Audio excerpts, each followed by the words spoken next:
ദൈവനാമത്തിന് മഹത്വമുണ്ടാകട്ടെ. ഈ പരിശുദ്ധമായ അൾത്താരയിൽ കയറി നിൽക്കുവാൻ എനിക്ക് ഭാഗ്യം ലഭിച്ചതിനെ ഓർത്ത് അമ്മ മാതാവിനും ഈശോയ്ക്കും 1000 നന്ദി പറയുന്നു. എൻ്റെ പേര് സിജ ചെറിയാൻ. ഞാൻ ഇപ്പം മസ്കറ്റിൽ നിന്ന് ലീവിന് വന്നതാണ്. ഞങ്ങളൊരു 10-17 വർഷമായിട്ട് ഞാനും എൻ്റെ ചേച്ചിയുടെ ഫാമിലിയും അവിടെയാണ്. ഇടയ്ക്ക് 3 വർഷം മുമ്പ് അവർ UK പോയി. എങ്കിലും അവരുടെ ഉടമ്പടിയിലൂടെയാണ് ഞാൻ ഈ ഉടമ്പടി ജീവിതത്തിലേക്ക് വന്നത്. അതുകൊണ്ടാണ് ഞാൻ അവരെക്കുറിച്ച് ആദ്യം പറഞ്ഞത്. അവരിപ്പോൾ ഇവിടെ ഉടമ്പടി എടുക്കാനായിട്ട് വന്നിട്ടുണ്ട്. അവരുടെ ആദ്യത്തെ ഉടമ്പടി ഓൺലൈൻ ഉടമ്പടി ആയിരുന്നു. ആ ഉടമ്പടിയിലൂടെ അവർക്കൊരു രോഗസൗഖ്യം ലഭിച്ചു. പക്ഷേ എനിക്ക് കിട്ടിയ അനുഗ്രഹങ്ങളാണ് ഞാൻ പറയാൻ ആഗ്രഹിക്കുന്നത്. അവരുടെ ഉടമ്പടിയിലൂടെ ഞാൻ ഇതിലേക്ക് വന്നെങ്കിലും എൻ്റെ ജീവിതത്തിൽ ഒരു പ്രതിസന്ധി ഘട്ടമുണ്ടായ സമയത്ത് എനിക്ക് പെട്ടെന്ന് ഈ ഒരു ഉടമ്പടിയാണ് ഓർമ്മ വന്നത്. ഞാനും എൻ്റെ ഹസ്ബൻഡും ജൂൺ 2023 ഓൺലൈൻ ഉടമ്പടിയാണ് ആദ്യം എടുത്തത്. എൻ്റെ ഹസ്ബൻഡിന് ജോലി നഷ്ടപ്പെട്ട സമയത്താണ് ഞാൻ ഈ ഉടമ്പടിയിലേക്ക് വന്നത്. ആ ഉടമ്പടി വന്ന സമയത്ത് ഇവിടെ വന്ന് എനിക്ക് ഉടമ്പടി എടുക്കാൻ 2023 നവംബർ മാസത്തിൽ സാധിച്ചു. ഞങ്ങൾ 2 പേരും കൂടിയാണ് ഇവിടെ വന്ന് ഉടമ്പടി എടുത്തത്.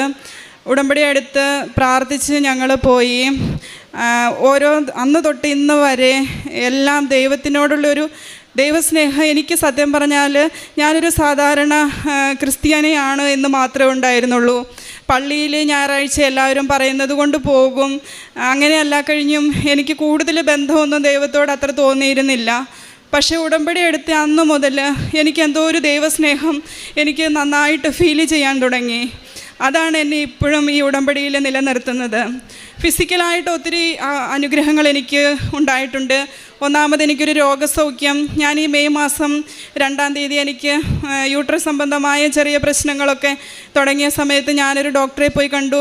അപ്പോൾ ഡോക്ടർ എന്നോട് പറഞ്ഞു, ഇത് എൻഡോമെട്രിയം ഭയങ്കര തിക്കാണ്, DNC ചെയ്ത് ബയോപ്സിക്ക് അയക്കണം എന്ന് പറഞ്ഞു.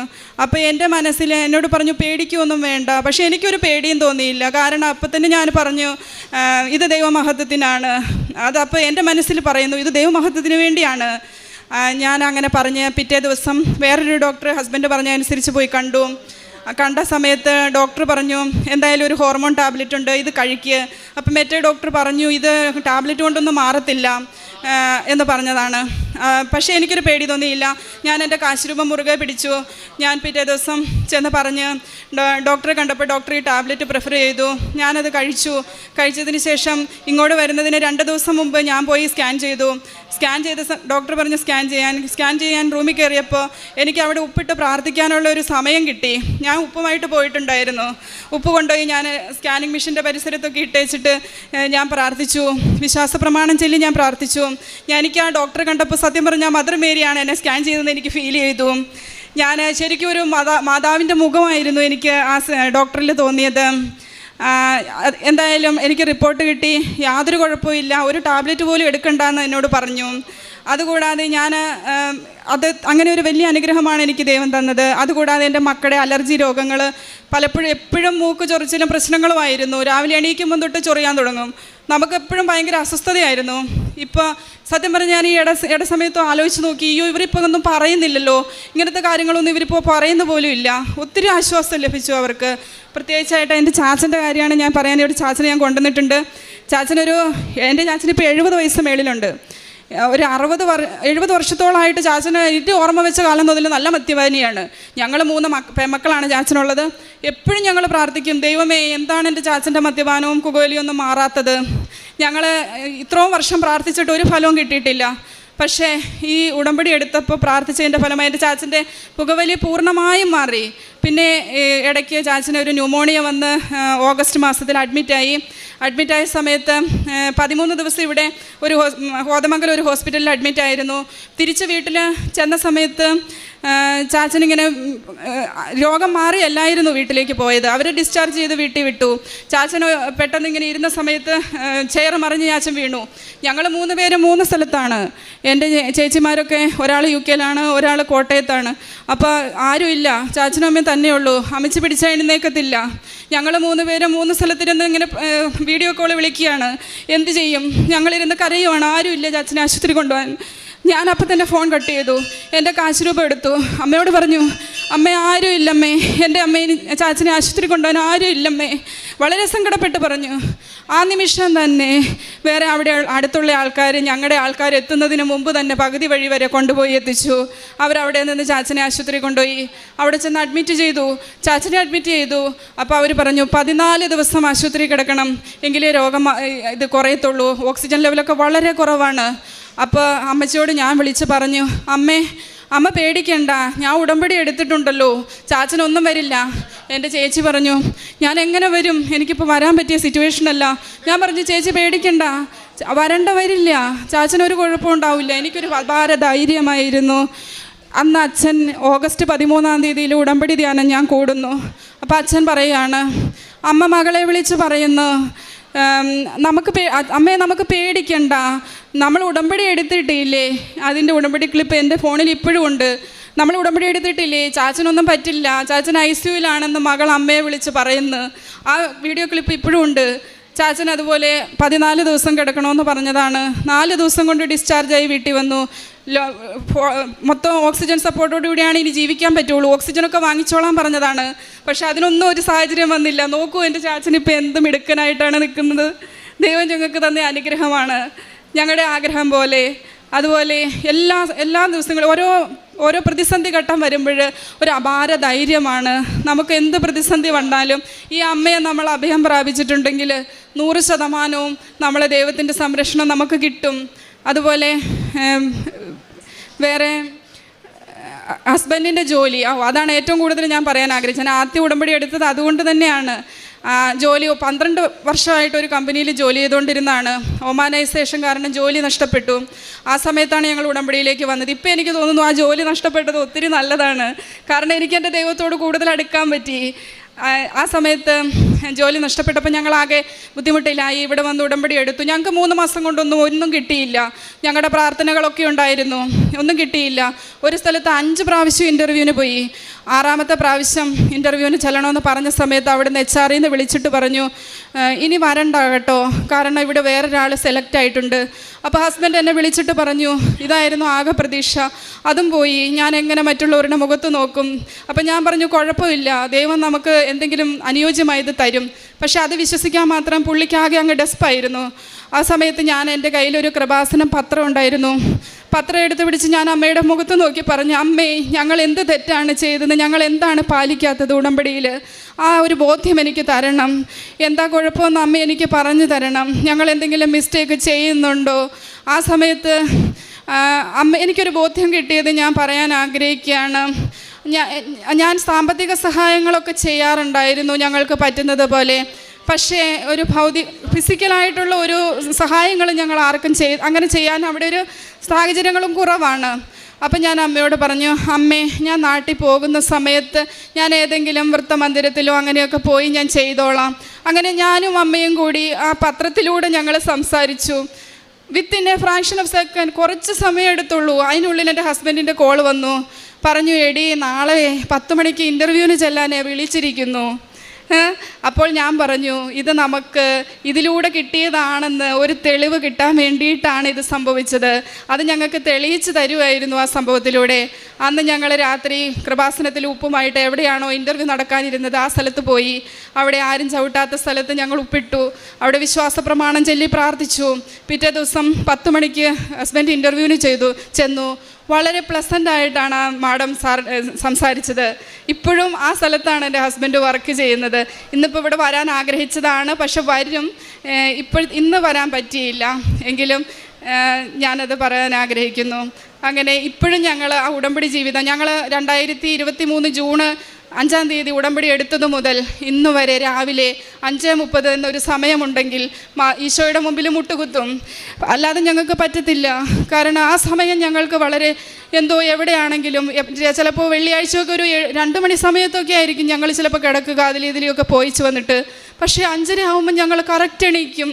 കാരണം ഞങ്ങൾക്ക് എന്തോ ഒരു കൃപ കിട്ടി. മാനുഷികമായിട്ട് സാധ്യമല്ല, മാനുഷികമായി ചിന്തിച്ചാൽ എനിക്ക് ഒട്ടും സാധ്യമല്ലാത്ത കാര്യമാണത്. പക്ഷേ ദൈവികമായ ഒരു ശക്തി എപ്പോഴും നമ്മളെ മുന്നോട്ട് നയിക്കുന്നു. അതുപോലെ മറ്റ് ആർക്കെങ്കിലും ഒരു ബുദ്ധിമുട്ട് പറഞ്ഞാൽ എനിക്ക് അവരുടെ അടുത്ത് പോകാതിരിക്കാൻ പറ്റത്തില്ല. കാരണം ഞാൻ അങ്ങനെയൊന്നും ആയിരുന്നില്ല. പക്ഷേ ഈ ഉടമ്പടി വന്നു കഴിഞ്ഞപ്പം ഒരു ബുദ്ധിമുട്ട് ആരെങ്കിലും പറയുമ്പോൾ അത് എൻ്റെ ബുദ്ധിമുട്ടായിട്ടാണ് എനിക്ക് ഫീൽ ചെയ്യുന്നത്. അങ്ങനെ ഒരു അനുഭവങ്ങളിലൂടെ ഞങ്ങളിങ്ങനെ പോകുന്നു. ഇനിയും എത്ര കാലം ദൈവം നമുക്ക് ആയുസ് തരുന്നുവോ അത്രത്തോളം ഈ ഉടമ്പടിയിലായിരിക്കാനാണ് ഞാൻ ആഗ്രഹിക്കുന്നത്. ഭൗതിക നേട്ടങ്ങളെക്കാൾ ഉപരി ഒരു നിത്യജീവൻ, അച്ഛൻ ഉടമ്പടിയിലെ ധ്യാനങ്ങളിൽ എപ്പോഴും പറയുന്നത് പോലെ നിത്യജീവൻ ലക്ഷ്യമാക്കിയുള്ള ഒരു യാത്രയാണ്. നമ്മളൊക്കെ സത്യത്തിൽ ഭയങ്കര ഭാഗ്യവാന്മാരാണ്. ഈ സമയത്ത് ഇവിടെ ആയിരിക്കാൻ ചെറിയ ചെറിയ സഹനങ്ങളിലൂടെ ദൈവസന്നിധിയിലേക്ക് നമ്മളെ കൂട്ടുവിളിച്ചിരിക്കുകയാണ്. എത്ര വലിയ അനുഗ്രഹങ്ങളാണ് നമുക്ക് ഈ സഹനത്തിലൂടെ ദൈവത്തിൻ്റെ സന്നിധിയിലേക്ക് എത്തിച്ചെല്ലുവാൻ നമ്മളെ അനുഗ്രഹിക്കുന്നത്. ഇവിടെ ഇരിക്കുന്ന ആരും വിഷമിക്കേണ്ട. എല്ലാവരെയും മാതാവ് ഈശോയിലേക്ക് എത്തിക്കാൻ വേണ്ടി ഇവിടെ കൊണ്ടുവന്നതാണ്. നിങ്ങളുടെ ജീവിതത്തിൽ എന്ത് സഹനങ്ങളുണ്ടായാലും എന്ത് ബുദ്ധിമുട്ടുണ്ടായാലും ആത്മാർത്ഥമായിട്ട് വിളിച്ചു കഴിഞ്ഞിട്ടുണ്ടെങ്കിൽ 100% ആത്മാർത്ഥമായിട്ട് എൻ്റെ അനുഭവത്തിലൂടെ എനിക്ക് പറയാൻ കഴിയും. വരും, ദൈവം നമ്മുടെ അടുത്തേക്ക് വരും. നമ്മുടെ ബുദ്ധിമുട്ടുകളിൽ കൂട്ടു നിൽക്കും. പ്രതിസന്ധികൾ ഉണ്ടാകും, കൂടുതലുണ്ടാകും. പക്ഷേ അതിലെല്ലാം നമുക്ക് കടന്നു പോകുവാനുള്ള ഒരു ധൈര്യം, അതാണ് ഉടമ്പടി. സ്വർഗത്തിലേക്കുള്ള ഒരു വാതിലാണ് ഉടമ്പടി. അതാണ് എനിക്ക് ഫീൽ ചെയ്തത്. അമ്മ മാതാവിനും തിരുക്കുമാരാനും പിന്നെ ഞങ്ങളുടെ ചെയ്യുന്ന കാരുണ്യ പ്രവർത്തനങ്ങൾ പറയാൻ ആഗ്രഹിക്കുന്നു. സാമ്പത്തികമായിട്ട് ഞങ്ങളുടെ സാലറിയിൽ കിട്ടുന്ന ഒരു ശതമാനം ഞങ്ങൾ നീക്കി വയ്ക്കുന്നുണ്ട്. പറ്റുന്ന ഈ ഓൺലൈൻ അല്ലാതെയുള്ള സഹായങ്ങളൊക്കെ ആരെങ്കിലും ആവശ്യപ്പെടുന്നതനുസരിച്ച് ചെയ്യുന്നുണ്ട്. പിന്നെ ഫിസിക്കലായിട്ട് അവിടെ അങ്ങനെ സാഹചര്യങ്ങൾ കുറവായതുകൊണ്ട് അത്ര ചെയ്യാറില്ല. എങ്കിലും സാമ്പത്തികമായി സഹായിക്കാറുണ്ട്. പിന്നെ ഇവിടെ വരുന്ന സമയത്ത് ഞങ്ങളെ കൊണ്ട് പറ്റുന്ന രീതിയിൽ ഇങ്ങനെയുള്ള ആശ്രമങ്ങളൊക്കെ സന്ദർശിച്ച് അവർക്ക് വേണ്ടിയിട്ട് കഴിഞ്ഞ പ്രാവശ്യം ഞാൻ വന്നപ്പം അമ്മയോട് പറഞ്ഞ വാഗ്ദാനം അനുസരിച്ച് ഞാനൊരു ഓൾഡ് ഏജ് ഹോമിൽ പോയി 3-4 ദിവസം അവിടെ ശുശ്രൂഷ ചെയ്തു. ആ സമയത്ത് എൻ്റെ മദറിൻലോ ആശുപത്രിയിലായതുകൊണ്ട് പിന്നെ അങ്ങോട്ട് പോകേണ്ട വന്നതുകൊണ്ട് പെട്ടെന്ന് അങ്ങോട്ട് പോകേണ്ട വന്നു. എങ്കിലും 3-4 ദിവസം വളരെ സന്തോഷത്തോടു കൂടി അവരെ കുളിപ്പിക്കാനും അവരെ സ്നേഹിക്കാനും കുറച്ച് സമയം അവിടെ ആയിരിക്കാനും ഒക്കെ ഒരു വലിയ കൃപ എനിക്ക് ദൈവം തന്നു. എനിക്ക് എന്ത് ചെയ്യുമ്പോഴും ഭയങ്കര സന്തോഷമാണ്. എന്ത് ചെയ്തു കൊടുക്കുമ്പോഴും അത് ദൈവത്തിന് വേണ്ടി ചെയ്തു കൊടുക്കുന്നു എന്നൊരു തോന്നലാണ്. എന്നെ ചില സമയത്ത് എനിക്ക് ഫീൽ ചെയ്യും, നീ അവിടെ പോകണം, നീ അത് ചെയ്യണം. ഞാൻ ഈ ഉടമ്പടി കാശുരൂപമായിട്ട് പല സ്ഥലത്തും പോയിട്ടുണ്ട്. ബുദ്ധിമുട്ട് പറയുന്ന എല്ലാവരുടെ അടുത്തും ഞാൻ പോവും. ഞാൻ ഉടമ്പടി തൈലം അവർക്ക് നെറ്റിയിൽ കുരിശ് വരച്ച് ഞാൻ പ്രാർത്ഥിക്കും. കുടുംബ പ്രാർത്ഥനകൾ ഇന്ന് വരെ മുടങ്ങിയിട്ടില്ല. അന്ന് മുതൽ ഇന്ന് വരെ ഞങ്ങളുടെ വീട്ടിൽ ഒരു ദിവസം പോലും കുടുംബ പ്രാർത്ഥന ഇല്ലാതിരുന്നിട്ടില്ല. ഏത് രാത്രിയിലാണ് വരുന്നതെങ്കിലും ഞങ്ങൾക്ക് അതിൻ്റെ ഇമ്പോർട്ടൻസ് ഞങ്ങൾക്ക് മനസ്സിലായി. ഞങ്ങൾ പ്രാർത്ഥിച്ചിട്ടേ കിടക്കാറുള്ളൂ. യെശയ്യാ പ്രവാചകൻ്റെ പുസ്തകം 26-ാം അധ്യായം 3-ാം തിരുവചനം അരുളി ചെയ്യുന്നു: അങ്ങയിൽ ഹൃദയമുറപ്പിച്ചിരിക്കുന്നവനെ അങ്ങ് സമാധാനത്തിൻ്റെ തികവിൽ സംരക്ഷിക്കുന്നു. എന്തെന്നാൽ അവൻ അങ്ങയിൽ ആശ്രയിക്കുന്നു. കർത്താവിൽ എന്നേക്കും ആശ്രയിക്കുവിൻ. ദൈവമായ കർത്താവ് ശാശ്വതമായ അഭയശിലയാണ്. ഇന്ന് സിജ ചെറിയാൻ എന്ന ഈ മകൾ തൻ്റെ അപ്പച്ചനുമായിട്ട് ഇവിടെ വന്ന് നിന്ന് ദൈവത്തെ മഹത്വപ്പെടുത്തി ദൈവം തങ്ങളുടെ ജീവിതത്തിൽ ചൊരിഞ്ഞ കൃപകൾക്ക് നന്ദി പറയുകയാണ്. തൻ്റെ ചേച്ചിയിലൂടെ ഓൺലൈൻ ഉടമ്പടി ചേച്ചിയാണ് ആദ്യം എടുത്തത്. അങ്ങനെ ഉടമ്പടിയെക്കുറിച്ച് അറിഞ്ഞിരുന്നു. എന്നാൽ ഉടമ്പടി ജീവിതം തുടരുവാനോ ഉടമ്പടി എടുക്കുവാനോ ആദ്യമേ അത്ര താല്പര്യമുണ്ടായിരുന്നില്ല. പിന്നീട് തങ്ങളുടെ ജീവിതത്തിൽ തങ്ങൾക്ക് ഏറ്റവും ബുദ്ധിമുട്ടേറിയ ഒരു സാഹചര്യങ്ങളിലൂടെ കടന്നു പോകുമ്പോൾ നാം കേട്ട തിരുവചനം പോലെ എങ്ങനെയാണ് കർത്താവിൽ ആശ്രയിക്കുന്നവനെ സമാധാനത്തിൻ്റെ തികവിൽ കർത്താവ് സംതൃപ്തിപ്പെടുത്തുക. അത് പിന്നീട് തങ്ങളുടെ ഉടമ്പടി എടുത്ത് ഹസ്ബൻഡും വൈഫും ഒരുമിച്ച് വന്ന് ഉടമ്പടി എടുക്കുന്നു. ഉടമ്പടി ജീവിതം ഒരുമിച്ച് തുടരുന്നു. 5:30 എന്നൊരു സമയമുണ്ടെങ്കിൽ അത് തങ്ങൾക്ക് ദൈവത്തെ ഓർക്കുവാനുള്ള സമയമായിട്ട് പ്രഭാതത്തിൻ്റെ താക്കോലും പ്രദോഷത്തിൻ്റെ ഓടാമ്പലുമായിട്ട് ഇന്ന് പ്രാർത്ഥന പലരുടെയും ജീവിതത്തിൽ നിറഞ്ഞു നിൽക്കുകയാണ്. അത് ഉടമ്പടി എടുക്കുന്ന ഓരോ മക്കൾക്കും അതാണ് ഇന്ന് ഇവിടെ ഈ അൾത്താരയിൽ, അമ്മ പ്രത്യക്ഷപ്പെട്ട അൾത്താരയിൽ പങ്കുവയ്ക്കുവാനുള്ളത്. പ്രഭാതത്തിൽ നാം തുറക്കുകയാണ് വാതിൽ, ഹൃദയത്തിൻ്റെ വാതിൽ നാം തുറക്കുന്നു. കർത്താവുമൊത്തുള്ള ഒരു സഞ്ചാരം നാം തുടങ്ങുന്നു. അമ്മ അതിന് നമ്മുടെ കൈ പിടിക്കുന്നു. അങ്ങനെ ഇന്ന് ഈ മകൾക്ക് തൻ്റെ ഹസ്ബൻഡിന് 12 വർഷമായിട്ടുണ്ടായിരുന്ന ജോലി നഷ്ടപ്പെടുന്നതും പിന്നീട് എങ്ങനെയാണ് ഉടമ്പടിയിലൂടെ, അതും ഒരേ ഒരു വേക്കൻസി ഉണ്ടായിരുന്നു, 5 പ്രാവശ്യം ഇൻ്റർവ്യൂവിന് കഴിഞ്ഞതാണ്, 6ാമത്തെ പ്രാവശ്യത്തെ ഇൻ്റർവ്യൂവിന് ചെല്ലണ്ട എന്ന് പറയുന്നു. എന്നാൽ അമ്മയുടെ പത്രം കയ്യിലെടുക്കുകയാണ്, വിശുദ്ധ വചനങ്ങളടങ്ങിയ കൃപാസന പത്രം. ആ പത്രം കയ്യിലെടുത്ത് അമ്മയോട് ചോദിക്കുന്നുണ്ട്, ഞങ്ങൾ എന്താണ്, എവിടെയാണ് എനിക്ക് തെറ്റിപ്പോയത്, അമ്മ എന്നോട് പറഞ്ഞു തരിക. അതുകൊണ്ട് തന്നെയാണ് കൃപാസന പത്രം എന്ന് പറയുന്നത് അത് വെറും ഒരു പത്രമല്ല, പരിശുദ്ധ അമ്മയുടെ കരങ്ങളാണ്, ഈശോയിലേക്ക് നമ്മെ അടുപ്പിക്കുന്ന കരങ്ങളെന്ന് ബഹുമാനപ്പെട്ട VP ജോസഫ് അച്ഛൻ നമ്മോട് പറയാറുണ്ട്. അപ്പോൾ ആ പത്രമെടുത്ത് ഈ മകള് പ്രാർത്ഥിച്ചു. പിന്നീട് അങ്ങോട്ട് എങ്ങനെയാണ് തൻ്റെ ഹസ്ബൻഡിന് വേണ്ട എന്ന് പറഞ്ഞിരുന്ന സ്ഥലത്ത് തന്നെ ആ മകന് ജോലി ലഭിക്കുന്നു. അത് ഇന്നും തുടരുന്നു എന്നാണ് നാം കേട്ടത്. തങ്ങൾക്ക് ജോലി നഷ്ടപ്പെട്ടത്, തൻ്റെ ഹസ്ബൻഡിന് ജോലി നഷ്ടപ്പെട്ടത് ഏറ്റവും കൃപയായിട്ട് ഇന്ന് ഈ മകൾക്ക് അനുഭവിക്കുവാനും അത് മറ്റുള്ളവരുടെ മുമ്പിൽ പറയുവാനും സാധിക്കുന്നു. അതുതന്നെയാണ് യെശയ്യാ 30:20 കർത്താവ് നിനക്ക് കഷ്ടതയുടെ അപ്പവും ക്ലേശത്തിൻ്റെ ജലവും തന്നാലും നിൻ്റെ നയനങ്ങൾ നിൻ്റെ ഗുരുവിനെ ദർശിക്കുമെന്ന് നാം തിരുവചനത്തിലൂടെ വായിക്കുന്നുണ്ട്. അത് തനിക്ക് അനുഭവപ്പെട്ടതായിട്ട് ഇന്ന് സിജ ഇവിടെ പങ്കുവയ്ക്കുന്നു. വീണ്ടും തൻ്റെ അപ്പച്ചൻ്റെ രോഗസൗഖ്യം, തൻ്റെ രോഗസൗഖ്യം, 60 വർഷത്തോളമായിട്ട് അപ്പച്ചൻ അനുഭവിച്ചിരുന്ന ദുശ്ശീലങ്ങളിൽ നിന്ന് അപ്പച്ചന് മോചനം ലഭിക്കുന്നത്, ഉടമ്പടി നേർച്ച വസ്തുക്കളുടെ ഉപയോഗം, ഇതൊക്കെ നമ്മുടെ കൈകളിലുണ്ട്. എന്നാൽ അത് എത്രമാത്രം ദൈവസ്നേഹത്തോടെ ശ്രദ്ധയോടെ നാം പ്രയോഗിക്കുന്നു എന്നുള്ളതിലാണ് നാം അത് തിരിച്ചറിയേണ്ടത്. അതിനുള്ള കൃപ ദൈവമാണ് നമുക്ക് തരിക, പരിശുദ്ധാത്മാവാണ് നമ്മെ പ്രചോദിപ്പിക്കുക. തൻ്റെ ജീവിതത്തിൽ താൻ പൈസ കൊടുത്ത് സഹായിക്കുമായിരുന്നു എന്നാണ് ഈ മകൾ പറയുക. പിന്നീടാണ് പൈസ അക്കൗണ്ടിലുണ്ടെങ്കിൽ കൊടുക്കാൻ എളുപ്പമാണ്, ഞാൻ എന്തെങ്കിലും എൻ്റെ ശരീരത്തിൻ്റെ, അതായത് ഞാൻ എൻ്റെ ശരീരവും മനസ്സും ചേർത്ത് വെച്ച് ദൈവത്തിന് വേണ്ടിയിട്ട് ഞാൻ എന്താണ് ചെയ്യുക. അതുകൊണ്ട് തന്നെയാണ് കാരുണ്യ പ്രവർത്തനങ്ങൾ ചെയ്യുവാനായിട്ട് ഈ മകൾ മുന്നിട്ടിറങ്ങുന്നതും പിന്നീട് വൃദ്ധസദനങ്ങളിൽ പോയി ശുശ്രൂഷിക്കുന്നു. അവിടെ ഉടനെ തന്നെയാണ് തൻ്റെ ഹസ്ബൻഡിന് ഒരു ജോലിയുടെ സാധ്യതകളൊക്കെ തെളിയുക. അത് ഇന്നും തുടരുവാനായിട്ട് തനിക്ക് സാധിക്കുന്നു. കുടുംബ പ്രാർത്ഥന മുടങ്ങാത്ത എത്രയോ കുടുംബങ്ങളാണ് നമുക്കുള്ളത്. ഉടമ്പടിയിലേക്ക് വന്നതിന് ശേഷം കുടുംബ പ്രാർത്ഥന മുടങ്ങുന്നില്ല. തിരുവചന വായന, അതിന് സമയമെടുക്കാനായിട്ടുള്ള താല്പര്യം, ഇതൊക്കെ തന്നെ സർവശക്തനായ ദൈവമാണ് ഞാൻ എൻ്റെ മുമ്പിൽ വ്യാപരിക്കുക, കുറ്റമറ്റവനായിരിക്കുക. നിയമാവർത്തന പുസ്തകത്തിൽ കർത്താവ് അരുളി ചെയ്യുന്ന ഈ ദൈവം അരുളി ചെയ്യുന്ന ഈ വാക്കുകൾ ഇന്ന് ഉടമ്പടിയെടുത്ത ഓരോ മക്കളുടെയും ജീവിതത്തിൽ പ്രതിധ്വനിക്കുമ്പോൾ തീർച്ചയായും ഇത് നമ്മുടെ യോഗ്യതയല്ല, it is not by merit but by grace. അതൊന്നു മാത്രമാണ് നമുക്ക് പറയാൻ കഴിയുക. അതുകൊണ്ട് തന്നെയാണ് നാം തിരുവചനങ്ങളിലൂടെ ഇപ്രകാരം പറയുക. തിരുവചനങ്ങൾ നമ്മോട് പറയുമ്പോൾ നമുക്കത് കൂടുതൽ ശ്രവിക്കുവാനായിട്ട് സാധിക്കുക. അങ്ങയുടെ നാമവും അങ്ങയുടെ ഓർമ്മയുമാണ് ഞങ്ങളുടെ ഹൃദയാഭിലാഷം. ഇതാണ് ഇന്ന് ഉടമ്പടിയെടുത്ത് ഫിസിക്കൽ ഫേവേഴ്സ് മാത്രമല്ല, തങ്ങളുടെ ജീവിതത്തിൽ നിത്യജീവനെ ലക്ഷ്യമാക്കിക്കൊണ്ടുള്ള ഒരു ജീവിതം അത് നയിക്കുവാനായിട്ട് ഇന്ന് പല മക്കളെയും സിജ ചെറിയാനെയും ഉടമ്പടി സഹായിച്ചു എന്നുള്ളതാണ് നമുക്ക് കേൾക്കുവാൻ കഴിയുക. നമുക്ക് കരങ്ങളടിച്ച് ദൈവത്തെ മഹത്വപ്പെടുത്താം, ആരാധിക്കാം. ഈശോയ്ക്കും അമ്മയ്ക്കും നന്ദി പറയാം. നമ്മുടെ പാപങ്ങൾ സ്വന്തം ശരീരത്തിൽ വഹിച്ചുകൊണ്ട് അവൻ കുരിശിലേറി. അത് നാം പാപത്തിന് മരിച്ച് നീതിക്കായി ജീവിക്കേണ്ടതിനാണ്. അവൻ്റെ മുറിവിനാൽ നിങ്ങൾ സൗഖ്യമുള്ളവരാക്കപ്പെട്ടിരിക്കുന്നു. 1 പത്രോസ് 2:24. പരിശുദ്ധ അമ്മ ജീവനോടെ പ്രത്യക്ഷപ്പെട്ട ഈ അൾത്താരയിൽ വന്ന് വീണ്ടും ഒരിക്കൽ കൂടി അമ്മ മാതാവിനെയും തിരുക്കുമാരനെയും സാക്ഷ്യപ്പെടുത്താൻ എന്നെ അനുവദിച്ച പരിശുദ്ധ അമ്മയ്ക്കും തിരുക്കുമാരനും നന്ദിയും സ്നേഹവും സ്തുതിയും അർപ്പിച്ചുകൊണ്ട് ഞാൻ എൻ്റെ സാക്ഷ്യത്തിലേക്ക് കടക്കട്ടെ. എൻ്റെ പേര് ജയ്മോൾ സുമിത്. ഞാൻ തിരുവനന്തപുരം ജില്ലയിൽ Kannammoola saint mother Teresa church ഇടവാംഗമാണ്. ഇതെൻ്റെ ഹസ്ബൻഡ് സുമിത് ജോസഫ്. ഞാൻ 2024 ഒക്ടോബറിൽ എനിക്കൊരു വയറുവേദന വരികയും ഞാൻ ഹോസ്പിറ്റലിൽ പോയപ്പോൾ സ്കാൻ ചെയ്തപ്പോൾ റിപ്പോർട്ട് വന്നപ്പോൾ എൻ്റെ റൈറ്റ് സൈഡ് ഓവറിയിൽ 2.4 സെൻറ്റിമീറ്റർ ഒരു സിസ്റ്റ് ഡയഗ്നോസ് ചെയ്തു.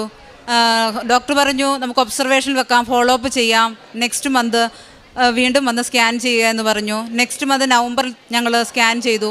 അന്നേരം അതിൻ്റെ സൈസിനൊന്നും വ്യത്യാസമൊന്നും വന്നില്ലായിരുന്നു, സെയിം സൈസ് തന്നെയായിരുന്നു.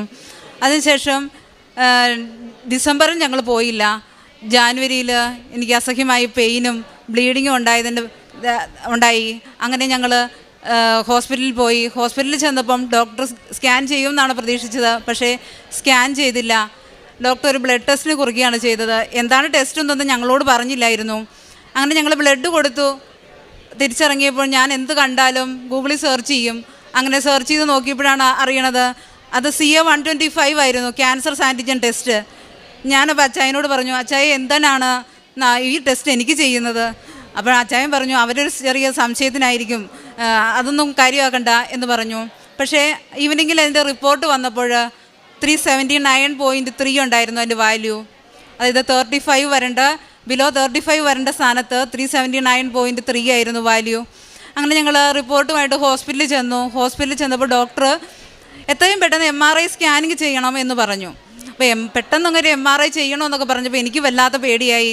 കാരണം എനിക്കറിയാം MRI സ്കാനിങ് എന്ന് പറയുമ്പം ഒരു AC മുറിയിലാണത് ചെയ്യുന്നത്.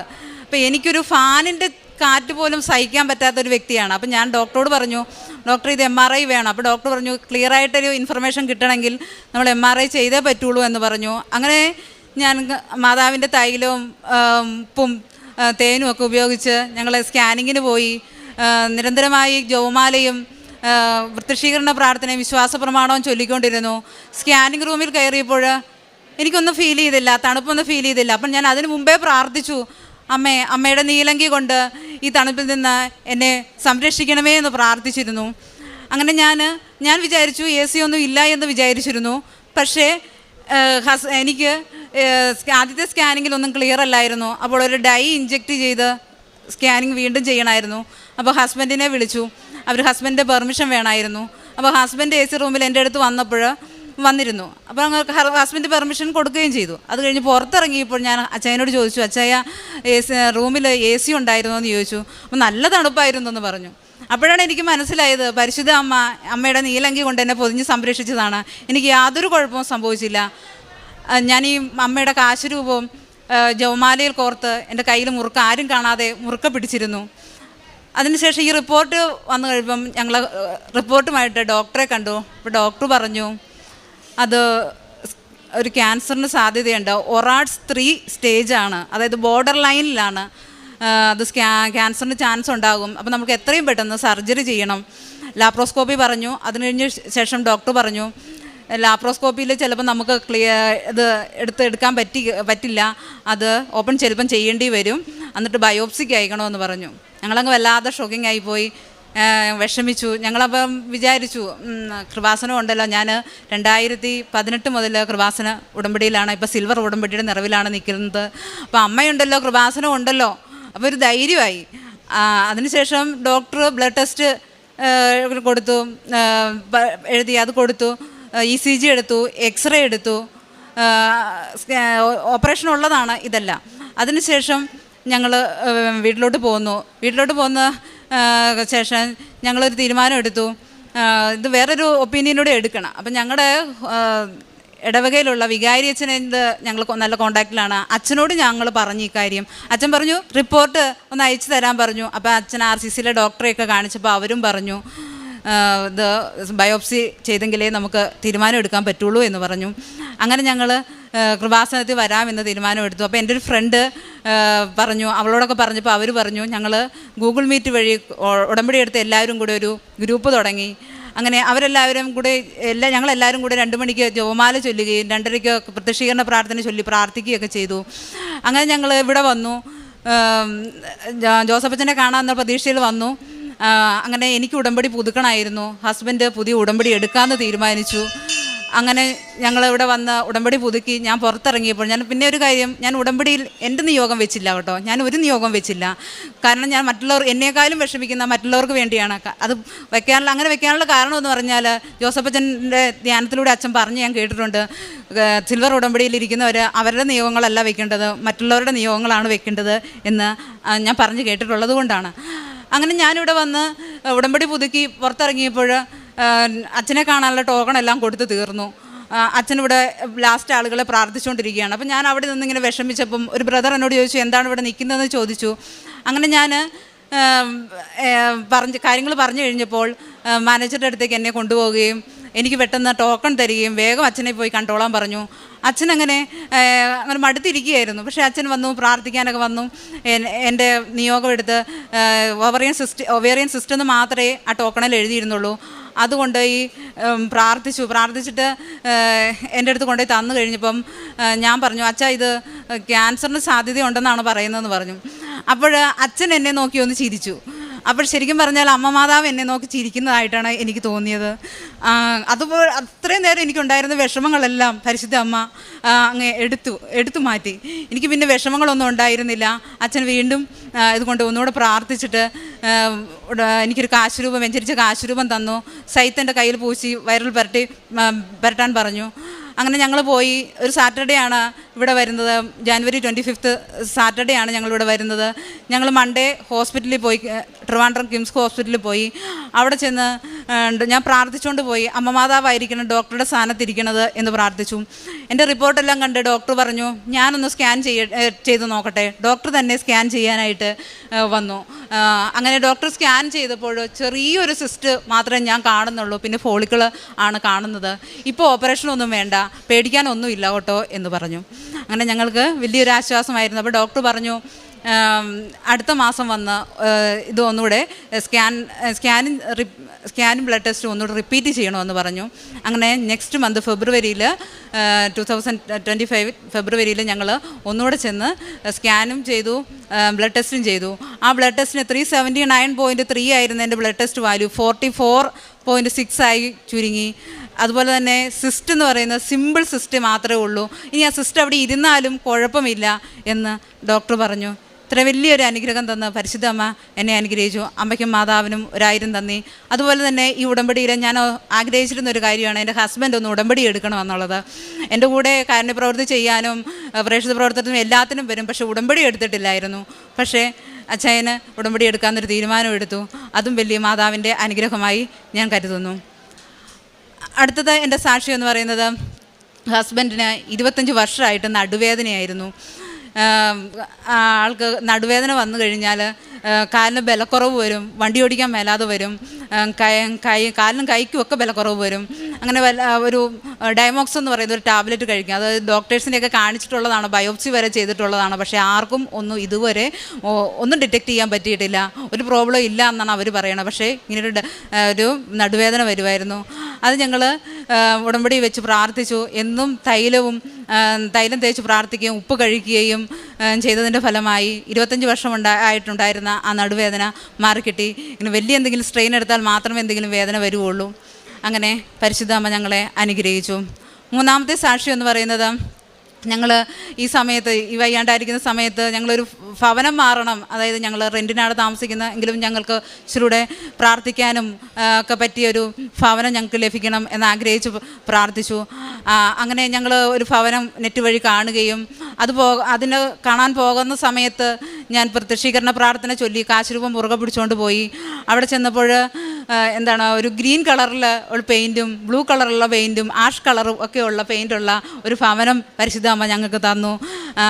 അങ്ങനെ അമ്മയുടെ വലിയ അനുഗ്രഹമായിട്ട് ഞങ്ങളത് കരുതുന്നു. അങ്ങനെ നാലാമത്തെ എൻ്റെ അടുത്ത സാക്ഷ്യം എന്ന് പറയുന്നത് എൻ്റെ അമ്മയ്ക്ക് വേണ്ടിയായിരുന്നു. എൻ്റെ അമ്മ 2020 പെട്ടെന്ന് തന്നെ അബ്നോർമലായിട്ട് സംസാരിക്കുക, ഓർമ്മക്കുറവ് വരിക, ഓടി നടക്കുക, അങ്ങനെയൊക്കെ കാണിച്ചു. അപ്പോൾ ടെസ്റ്റ് ചെയ്തപ്പോൾ യൂറിനറി ഇൻഫെക്ഷൻ കൂടിപ്പോയി, അറിഞ്ഞില്ല. അത് വാസ്കുലാർ ഡയമെൻഷ്യ എന്ന ഒരു അസുഖമായിരുന്നെന്നാണ് ഡോക്ടർ പറയുന്നത്. അങ്ങനെ അടുത്തുള്ള ഹോസ്പിറ്റലിൽ പോകാൻ തന്നെ തൊട്ട് മുമ്പ് ഇപ്പം അമ്മ എൻ്റെ കൂടെ അല്ലായിരുന്നു. അപ്പം ഞാനിവിടെ വന്ന് ഉടമ്പടി വെച്ച് പ്രാർത്ഥിച്ച് ഇവിടെ കൃപാസനത്തിൽ വന്നിട്ടാണ് പോയത് അമ്മയുടെ അടുത്ത്. അമ്മ ആദ്യം ഒരു ഹോസ്പിറ്റലിൽ കൊണ്ടുപോയി. അതിനുശേഷം അവിടുന്ന് ഡോക്ടർ കോലഞ്ചേരി മെഡിക്കൽ മിഷനിലേക്ക് റെഫർ ചെയ്തു. അവിടെ വെച്ച് അമ്മ ഒരു ദിവസം ഭയങ്കരമായിട്ട് വയലൻ്റായി. അപ്പോൾ ഞാനിങ്ങനെ ഒരു രാത്രി മുഴുവൻ ഇരുന്ന് അമ്മയ്ക്ക് വേണ്ടി പ്രാർത്ഥിച്ചു. ജപമാല ചൊല്ലിയും കൃപാസനത്തിലെ പ്രത്യക്ഷീകരണ പ്രാർത്ഥന ചൊല്ലിയും ഉടമ്പടി തൈലം വെച്ച് പ്രാർത്ഥിച്ചു. നേരം വെളുത്തപ്പോൾ തന്നെ അമ്മ കുറേ ഒരുവിധം തന്നെ നോർമലായി. അങ്ങനെ അവിടുന്ന് പിന്നെ അവരവിടുന്ന് അങ്ങനെ രാത്രിയിൽ അങ്ങനെയൊക്കെ ഉണ്ടായതുകൊണ്ട് അവർ മെഡിക്കൽ കോളേജിലേക്ക് ഞങ്ങളെ റെഫർ ചെയ്തു. അങ്ങനെ മെഡിക്കൽ കോളേജിലേക്ക് പോകുമ്പോഴൊക്കെ അമ്മ ഒരു കുഴപ്പമില്ല, അമ്മ നോർമലായിട്ട് സംസാരിക്കാൻ തുടങ്ങി, പഴയ പോലെ പറയുന്നൊന്നുമില്ല, എല്ലാം നോർമലായി. അങ്ങനെ ഒരാഴ്ച മെഡിക്കൽ കോളേജിൽ കിടന്ന് അമ്മ പൂർണ്ണമായി സൗഖ്യപ്പെടുകയും ചെയ്തു. അതാണ് എൻ്റെ നാലാമത്തെ സാക്ഷ്യം. അതുപോലെ തന്നെ ഞാൻ 2016 ഞാൻ കൃപാസനത്തെക്കുറിച്ചൊന്നും എനിക്കറിയില്ലായിരുന്നു. പക്ഷെ ഞാൻ നെറ്റിലിങ്ങനെ സെർച്ച് ചെയ്തപ്പം ലൈറ്റ് ക്യാൻഡിൽ പ്രയർ റിക്വസ്റ്റ് എന്ന് കണ്ടിരുന്നു. അപ്പോൾ അന്നൊന്നും എൻ്റെ വിവാഹം 2018 വിവാഹം. അപ്പം വിവാഹം നടന്നിട്ടില്ല. അപ്പോൾ എനിക്ക് കുറച്ച് ഹെൽത്ത് പ്രോബ്ലംസ് ഒക്കെ ഉണ്ടായിരുന്നു. എനിക്ക് അനുയോജ്യമായ ഒരാളെ ജീവിത പങ്കാളിയെ ലഭിക്കണമായിരുന്നു. അങ്ങനെ ഞാൻ ഈ ലൈറ്റ് ക്യാൻഡിൽ പ്രയർ റിക്വസ്റ്റ് ഇട്ടു. ഈ പ്രത്യക്ഷീകരണ പ്രാർത്ഥന ഞാൻ എഴുതിയെടുത്തു. അത്രേ എനിക്ക് അറിയത്തുള്ളൂ. പിന്നെയാണ് എനിക്ക് മനസ്സിലായത്. അതിനുശേഷം എനിക്ക് ഒരു മാട്രിമോണി വഴി ഒരു ആദ്യത്തെ ആലോചന വന്നതാണ് ഹസ്ബൻഡിൻ്റെ. അത് ആലപ്പുഴയിൽ നിന്ന് തന്നെ പരിശുദ്ധ അമ്മ എനിക്ക് ഒരാളെ തിരഞ്ഞെടുത്തു. എൻ്റെ സുഖത്തിലും ദുഃഖത്തിലും എൻ്റെ എല്ലാ വിഷമങ്ങളിലും എൻ്റെ കൂടെ ഒപ്പം നിൽക്കുന്ന, ഞാൻ എന്തു പറഞ്ഞാലും എൻ്റെ കൂടെ നിൽക്കുന്ന ഒരാളെ തന്നെ പരിശുദ്ധ അമ്മ എനിക്ക് അനുഗ്രഹിച്ചു. അതിന് പരിശുദ്ധ അമ്മയ്ക്കും തിരുക്കുമാരനും ഈ ജന്മം മുഴുവൻ നന്ദി പറഞ്ഞാലും മതിയാകില്ല. ഇത്രയാണ് എൻ്റെ ഉടമ്പടി സാക്ഷ്യങ്ങൾ. എൻ്റെ കാരുണ്യ പ്രവർത്തികളെന്ന് പറഞ്ഞാൽ ഞങ്ങൾ എല്ലാ മാസവും ഇവിടെ വന്ന് പത്രം വാങ്ങും. ഞാൻ വരാറില്ല, ഹസ്ബൻഡ് വന്ന് 2 കെട്ട് പത്രം വീതം വാങ്ങും. പിന്നെ അത് പള്ളികളിലും ജനറൽ ഹോസ്പിറ്റലിലും അടുത്തുള്ളവർക്കുമൊക്കെ ആയിട്ട് കൊടുക്കും. അങ്ങനെ ഹോസ്പിറ്റലിൽ പോയി രോഗികളെ കണ്ട് അവർക്ക് വേണ്ടി പ്രത്യേകം തൈലവും ഉപ്പും ഒക്കെ വെച്ച് ഞാൻ കൊടുത്ത് അവർക്ക് വേണ്ടി പ്രാർത്ഥിക്കും. പിന്നെ കാശ് രൂപമൊക്കെ വാങ്ങി കൊടുക്കും. അതുപോലെ തന്നെ ഞങ്ങളുടെ ട്രിവാൻഡ്രത്ത് ഒരു ക്യാൻസർ കെയർ സെൻ്ററുണ്ട്. ലൂർദ് മാതാ ക്യാൻസർ കെയർ സെൻ്റർ എന്നാണ് അറിയപ്പെടുന്നത്. അവിടെ ക്യാൻസർ രോഗികൾക്ക് സൗജന്യ ഭക്ഷണവും താമസവും കിട്ടുന്നൊരു സ്ഥലമാണ്. അവിടേക്ക് ഞങ്ങൾ എല്ലാ മാസവും കുറേ സാധനങ്ങൾ വാങ്ങി കൊടുക്കാറുണ്ട്. അതുപോലെ തന്നെ ഞങ്ങളുടെ മുമ്പിൽ ആര് കൈ നീട്ടുന്നോ അവർക്കെല്ലാം ഞങ്ങൾ പൈസ കൊടുത്ത് ഞങ്ങൾക്ക് പറ്റുന്ന എല്ലാ സഹായവും ചെയ്തു കൊടുക്കും. ഈ കാരുണ്യ പ്രവർത്തികളൊക്കെ ചെയ്യുമ്പോൾ ഞങ്ങൾ 2 പേരും ഒരുമിച്ചാണ്. പിന്നെ എല്ലാ ദിവസവും വിശുദ്ധ കുർബാനയിൽ പങ്കെടുക്കുക. എനിക്ക് കിട്ടിയ ഏറ്റവും വലിയൊരു അനുഗ്രഹം എനിക്ക് ഒന്നുകൂടെ പറയാനുണ്ട്. എനിക്ക് വിശുദ്ധ കുർബാന ആധ്യാത്മിക ജീവിതത്തിലൊരു മാറ്റമാണ്. വിശുദ്ധ കുർബാനയോടുള്ള സ്നേഹം. ആദ്യമൊന്നും സൺഡേ പോലും കുർബാന എങ്ങനെയെങ്കിലും പോകാതിരിക്കാമെങ്കിൽ അങ്ങനെ നോക്കുക എന്ന വ്യക്തിയായിരുന്നു ഞാൻ. ഉടമ്പടി എടുത്ത ആദ്യ കാലഘട്ടങ്ങളിലും അങ്ങനെയായിരുന്നു.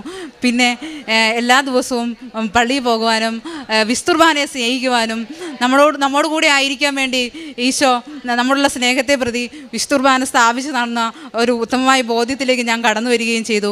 അതുപോലെ തന്നെ ഈ കൃപാസനത്തിൽ ഈ ഉടമ്പടിയെക്കുറിച്ച് എനിക്ക് പറയാനുള്ളത്, നമ്മൾ ഒരു ക്രിസ്തുവിൻ്റെ അനുയായി എങ്ങനെ നിത്യത പ്രാപിക്കാനായിട്ട് എങ്ങനെ ജീവിക്കണമെന്ന് നമ്മളെ പഠിപ്പിക്കുന്ന ഒരു കോഴ്സായിട്ടാണ് എനിക്ക് പലപ്പോഴും ഈ മരിയൻ ഉടമ്പടി തോന്നാറുള്ളത്. നമ്മുടെ നിത്യതയെ നമ്മുടെ നിയോഗങ്ങളിൽ ലക്ഷ്യം വയ്ക്കാതെ നമ്മൾ നിത്യതയിൽ എത്തിച്ചേരാൻ നമ്മളെ സഹായിക്കുന്ന ഒരു വലിയ ഒരു കാര്യമാണ് ഈ മരിയൻ ഉടമ്പടി എന്ന് പറയുന്നത് എന്നാണ് എനിക്ക് ഇതിൽ നിന്ന് മനസ്സിലായത്. ഈ മരിയൻ ഉടമ്പടി നിങ്ങൾ ആരെങ്കിലും ചിന്തിക്കുന്നുണ്ടാവും, ഈ ഉടമ്പടി കുറച്ചെടുത്ത് കഴിയുമ്പം പുതുക്കി കഴിയുമ്പോൾ ഇനി എന്തിനാണ് ഇത് മുമ്പോട്ട് കൊണ്ടുപോകണമെന്നൊക്കെ ആരെങ്കിലും ചിന്തിക്കുന്നുണ്ടാവും. ആരും അത് ഡ്രോപ്പ് ചെയ്യരുത്. കാരണം എനിക്ക് പറയാനുള്ളത്, ഞാൻ അങ്ങനെ ചിന്തിച്ചിരുന്നു. അപ്പോൾ ഈ ഒരു പ്രത്യേക ഒരു അവസരം ഇത്രയും വർഷങ്ങൾ കൊണ്ടുപോയി ഇനി ഇത് നിർത്തിയാലോ എന്ന് വിചാരിച്ചു. അപ്പോഴാണ് എനിക്ക് ഇത്രയും വലിയൊരു അവസ്ഥ വന്നത്. അന്നേരം ആശ്രയിക്കാനും ഓടി വരുവാനും ഈ ഉടമ്പടി മാത്രമേ ഉണ്ടായിരുന്നുള്ളൂ. ഇത്രയും വലിയ അനുഗ്രഹം തന്ന എന്നെ അനുഗ്രഹിച്ച പരിശുദ്ധ അമ്മയ്ക്കും തിരുക്കുമാരനും ഒരിക്കൽ കൂടി നന്ദി പറഞ്ഞുകൊണ്ട് ഞാൻ എൻ്റെ സാക്ഷ്യം നിർത്തുന്നു. യെശയ്യാ പ്രവാചകൻ്റെ പുസ്തകം 40-28 തിരുവചനം അരുളി ചെയ്യുന്നു: കർത്താവ് നിത്യനായ ദൈവവും ഭൂമി മുഴുവൻ്റെയും സ്രഷ്ടാവുമാണ്. അവിടുന്ന് ക്ഷീണിക്കുകയോ തളരുകയോ ഇല്ല. അവിടുത്തെ മനസ്സ് അഗ്രാഹ്യമാണ്. തളർന്നവൻ അവിടുന്ന് ബലം നൽകുന്നു, ദുർബലന് ശക്തി പകരുകയും ചെയ്യുന്നു.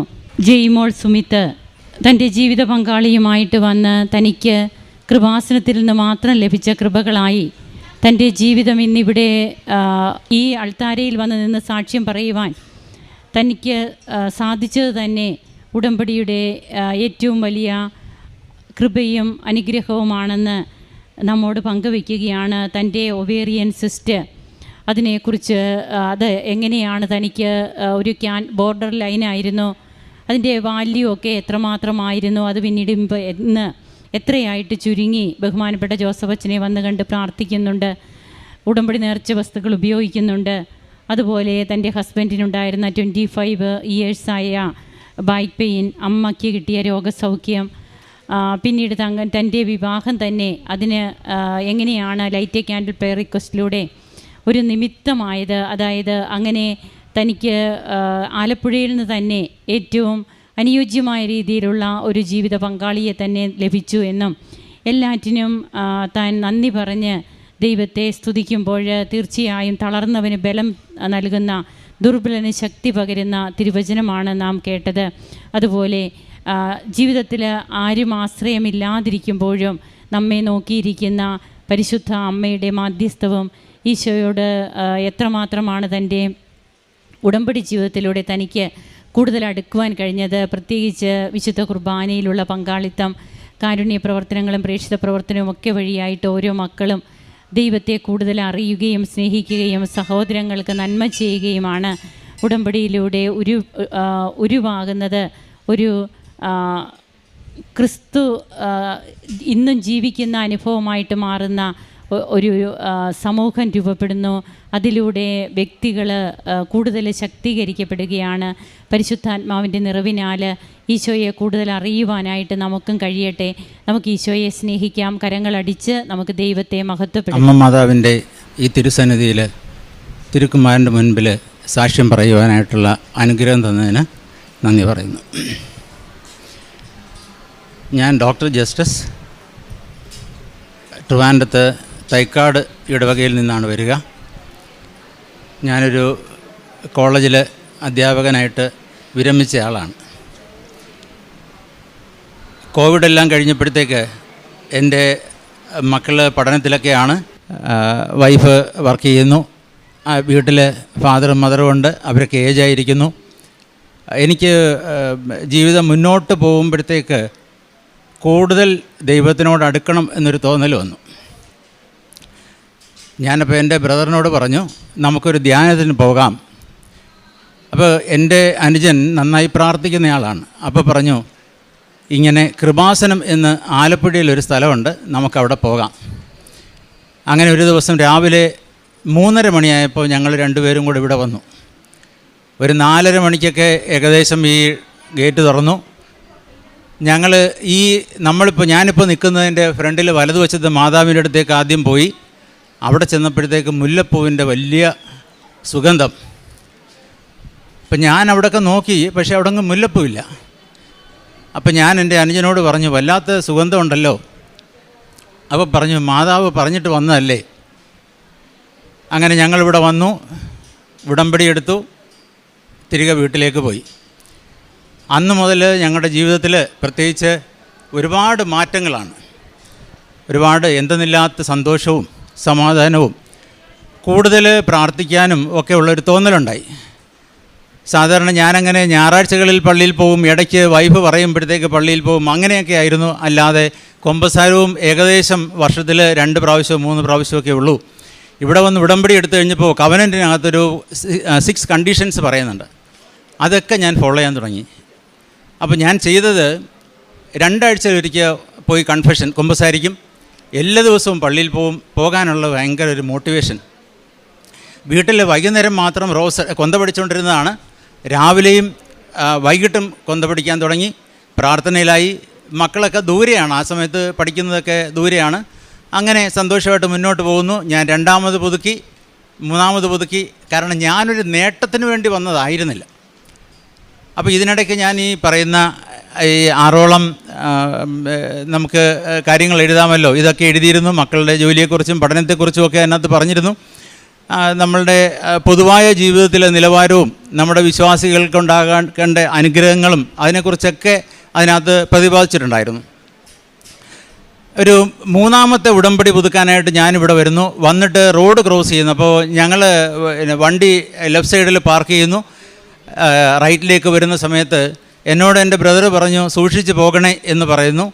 അദ്ദേഹം വണ്ടി പാർക്ക് ചെയ്യാനായിട്ട് പോയി. ഞാൻ 2 സൈഡിൽ നോക്കിയിട്ടാണ് ഇങ്ങോട്ട് റോഡ് ക്രോസ് ചെയ്തത്. പക്ഷേ എന്തോ ഒരു അൺലക്കായിരുന്നു. റൈറ്റിലേക്ക് വരുമ്പോഴത്തേക്ക് എൻ്റെ ഇടത് കാലിലേക്ക് ഒരു സ്കൂട്ടർ വന്നിടിച്ചു. വളരെ വേഗത്തിലാണ് വന്നത്. എനിക്ക് കാല് മുട്ടിന് താഴോട്ടുണ്ടോ എന്ന് എനിക്കൊരു സംശയം.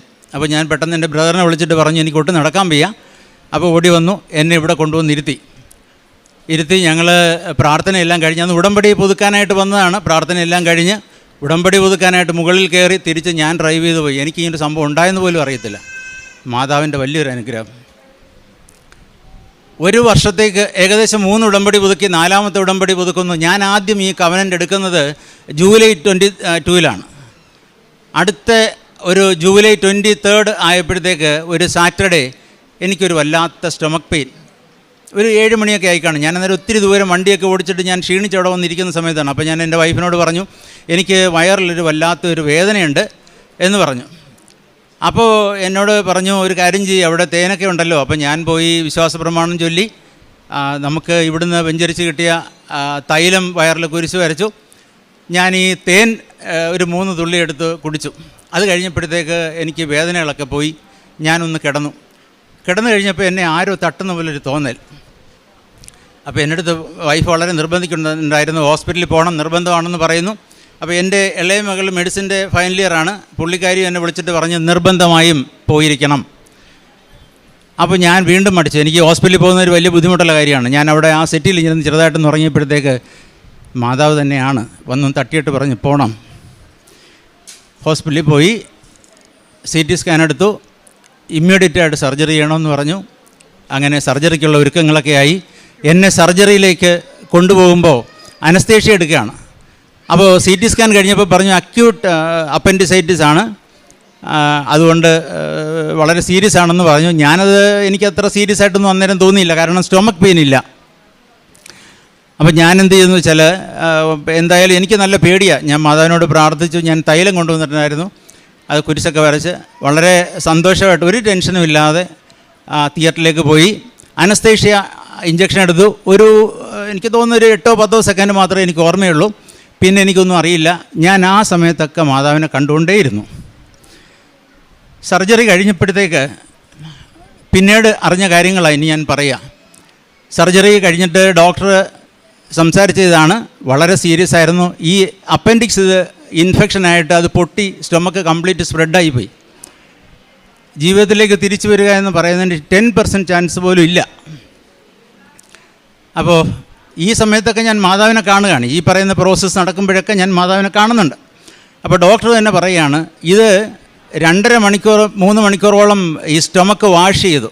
ഇപ്പോൾ ഇത് കേൾക്കുന്ന ഡോക്ടേഴ്സിനൊക്കെ ഇത് മനസ്സിലാവുമല്ലോ. സ്റ്റൊമക്ക് വാഷ് ചെയ്തു. അവർ ഭയങ്കര ടെൻഷനിലായി. ആകെപ്പാട് 3 സ്വിച്ചർ എന്ന് വെച്ചാൽ കുത്തി തയ്ക്കുന്ന 3 എണ്ണമാണ് ഇടേണ്ടത്. പക്ഷേ അത് ചെയ്യാനായിട്ട് പറ്റുന്നില്ല, കാരണം പ്ലാങ്ക്ടനെ പോലെ ഇരിക്കുകയാണ് ആ സ്കിന്നൊക്കെ. സ്വിച്ചർ ചെയ്യാനായിട്ട് അത് എടുത്ത് വെക്കുന്ന സമയത്ത് അത് അത്രയും ഭാഗം പൊട്ടി ഇങ്ങ് വരിക. പക്ഷേ ഒരല്പനേരം കഴിഞ്ഞപ്പോഴത്തേക്ക് ഡോക്ടർ പറയുക, എങ്ങനെ എന്ന് എനിക്കറിയില്ല, അത് ചെയ്യാൻ പറ്റി. അപ്പോൾ ഡോക്ടർ പറഞ്ഞതാണ്, 7 ദിവസമെങ്കിലും ഇത് ഓപ്പൺ ചെയ്ത് ഹീൽ ചെയ്തതിന് ശേഷം മാത്രമേ ഇനി നമുക്ക് സ്റ്റിച്ച് ഇടാൻ പറ്റൂ, അല്ലാതെ മറ്റു മാർഗ്ഗമൊന്നുമില്ല എന്ന് പറഞ്ഞ് അവർ ഡിസിഷൻ എടുത്തതാണ്. അവിടെ മാതാവിൻ്റെ ഒരു വലിയ അനുഗ്രഹം കിട്ടി. ടൈം ഷോർട്ടനിങ് അവിടെ ഉണ്ടായി. ഇപ്പോൾ 7 ദിവസം കിടക്കേണ്ട ഞാൻ എന്നെ പോസ്റ്റ് ഓപ്പറേറ്റീവിലേക്ക് കൊണ്ടുവന്നു. IC യൂണിറ്റിലാണ്. വൈകിട്ടായപ്പോൾ എൻ്റെ അടുത്ത് നടക്കാമെന്ന് ചോദിച്ചു. ഞാൻ നടന്നു. അടുത്ത ദിവസം രാവിലെ തന്നെ റൂമിൽ കൊണ്ടുവന്നു. 3 ദിവസം കഴിഞ്ഞപ്പോൾ ഞാൻ വീട്ടിലേക്ക് തിരിച്ചെത്തി. അപ്പോൾ ഇവിടെയൊക്കെ മാതാവിൻ്റെ ടൈം ഷോർട്ടനിങ്, ഈ മാതാവിൻ്റെ അനുഗ്രഹം ഇല്ലെങ്കിൽ ഞാൻ ഇവിടെ ഇങ്ങനെ നിൽക്കത്തില്ല. എനിക്ക് നന്നായിട്ടറിയാം. മോൾ വളരെ സീരിയസ് ആയിട്ട് എന്നോട് പറഞ്ഞു, ഇത്ര നാൾ എന്തുകൊണ്ടാണ് ഇത് വെച്ചുകൊണ്ടിരുന്നതെന്ന്. അപ്പോൾ ഞാൻ പറഞ്ഞത്, ഞാൻ ഈ ഹോസ്പിറ്റലിൽ പോകുന്നതിനൊരു 6 മണിക്കൂറിന് മുമ്പ് മാത്രമാണ് എനിക്ക് എന്തോ ഒരു പ്രശ്നമുണ്ട് എന്ന് മനസ്സിലാക്കുന്നത്. എനിക്ക് വേദനയൊന്നും ഉണ്ടായില്ല. വേദന നന്നായി തുടങ്ങിയതാണ്. പക്ഷേ ആ തുടങ്ങുന്ന സമയത്താണ് ഞാൻ ഇവിടെ കൃപാസനത്തിൽ നിന്ന് കിട്ടിയ എണ്ണയും അതുപോലെ ആ തേനും ഉപയോഗിച്ചത്. അത് വല്ലാതെ മാതാവിനെ അനുഗ്രഹിച്ചു. അപ്പോൾ അവർ പറഞ്ഞതാണ്, എനിക്ക് ഒരുപാട് അനുഗ്രഹം അതിനകത്തുനിന്ന് കിട്ടി. ഈ അടുത്ത സമയത്ത് പോലും മക്കൾ എന്നോട് പറഞ്ഞാണ്, എനിക്കൊക്കെ ജോലി കിട്ടിയല്ലോ, അത് കാണാൻ ഒട്ടാകത്തില്ലായിരുന്നു. അപ്പോൾ ഒരുപാട് നന്ദിയും സന്തോഷമുണ്ട് മാതാവിൻ്റെ അടുത്ത്. എന്നെ ഒരുപാട് വളർത്തി. കാരണം എനിക്ക് സാധാരണ ഞാൻ ഈ പഠിപ്പിച്ചുകൊണ്ട് ആയിരുന്നതുകൊണ്ട് എനിക്ക് ഇങ്ങനെ ഞാൻ ഒരിക്കലും ഒരു സെൻറ്റിമെൻ്റൽ ഇതിലേക്ക് പോകുന്നതല്ല. നമുക്ക് കോളേജിലെ ക്ലാസ്സിലൊക്കെ പഠിപ്പിക്കുമ്പോഴത്തേക്ക് ഇതൊരു പ്രശ്നമേ അല്ല. പക്ഷേ എനിക്കിത് പറയുമ്പോഴത്തേക്ക് അത് പറ്റുന്നില്ല. അപ്പോൾ ഇവിടുന്ന് കിട്ടുന്ന പത്രം എല്ലാവർക്കും കൊടുക്കും. അപ്പോൾ ഞാൻ പഠിപ്പിച്ച 1000 എത്രയോ 1000 കുട്ടികളുണ്ട്. അപ്പോൾ അവരൊക്കെ എൻ്റെ അടുത്ത് പറഞ്ഞിട്ടുണ്ട്, സാർ പത്രം കൊടുക്കുന്നോ? ഞാൻ പറഞ്ഞു, കൊടുക്കുന്നു. എനിക്കെന്താണ് അതിനകത്ത് പ്രശ്നം? നല്ല കാര്യമല്ലേ, മാതാവിനെക്കുറിച്ച് അറിയുക, നിങ്ങൾ വായിക്കുക. ചിലരെന്നെ വിളിച്ച് പറഞ്ഞു, സാർ ഇത് പറഞ്ഞതല്ലേ, ഇതിനകത്ത് എന്തോ ഒരു കാര്യമുണ്ട്, ഞങ്ങൾ പോകാം. ഒരുപാട് പേര് വന്നു. ഞാൻ ചിലരെയൊക്കെ കൊണ്ടുവന്നു. നമ്മുടെ ക്രിസ്ത്യൻ ഇതിനകത്തല്ലാത്തവരും വന്നിട്ടുണ്ട്, അവർക്ക് അനുഗ്രഹം കിട്ടിയിട്ടുണ്ട്. അപ്പോൾ ഏറെ സന്തോഷത്തോടുകൂടി ഞാൻ പറയുന്നു, മാതാവിൻ്റെ കരങ്ങളിലേക്ക് നമ്മൾ ഏൽപ്പിച്ചു കഴിഞ്ഞാൽ മാതാവെല്ലാം നോക്കും. അപ്പോൾ എനിക്ക് 2 മക്കളാണ്. മൂത്തയാളുണ്ടായിരുന്നത് നാഗ്പൂർ NIT-യിലാണ്. അപ്പോൾ NIT-യിലായിരിക്കുന്ന സമയത്താണ് കോവിഡ് വരുന്നത്. അദ്ദേഹം പ്രോജക്റ്റൊക്കെ ഇവിടെ വന്നാണ് ചെയ്തത്. അപ്പോൾ മുന്നോട്ട് പഠിക്കുന്ന കാര്യത്തിലൊക്കെ ഒരു പ്രശ്നം വന്നു. അപ്പോൾ അദ്ദേഹം ടെസ്റ്റൊക്കെ എഴുതി. അത് മോളുമായിട്ട് ഇവിടെ വന്ന് സാക്ഷ്യം പറയാനായിട്ട് ഞങ്ങൾ വന്നതാണ് കുടുംബമായിട്ട്. പക്ഷേ അതൊന്ന് പറ്റിയില്ല. ഇന്നിപ്പോൾ ISROയിൽ സയൻറ്റിസ്റ്റാണ്. ഇന്ത്യയിലാകെ 38 വേക്കൻസികളാണ് ഉണ്ടായിരുന്നത്. സൗത്ത് ഇന്ത്യയിൽ നിന്ന് ഒരേ ഒരാൾ, അത് മകളാണ്.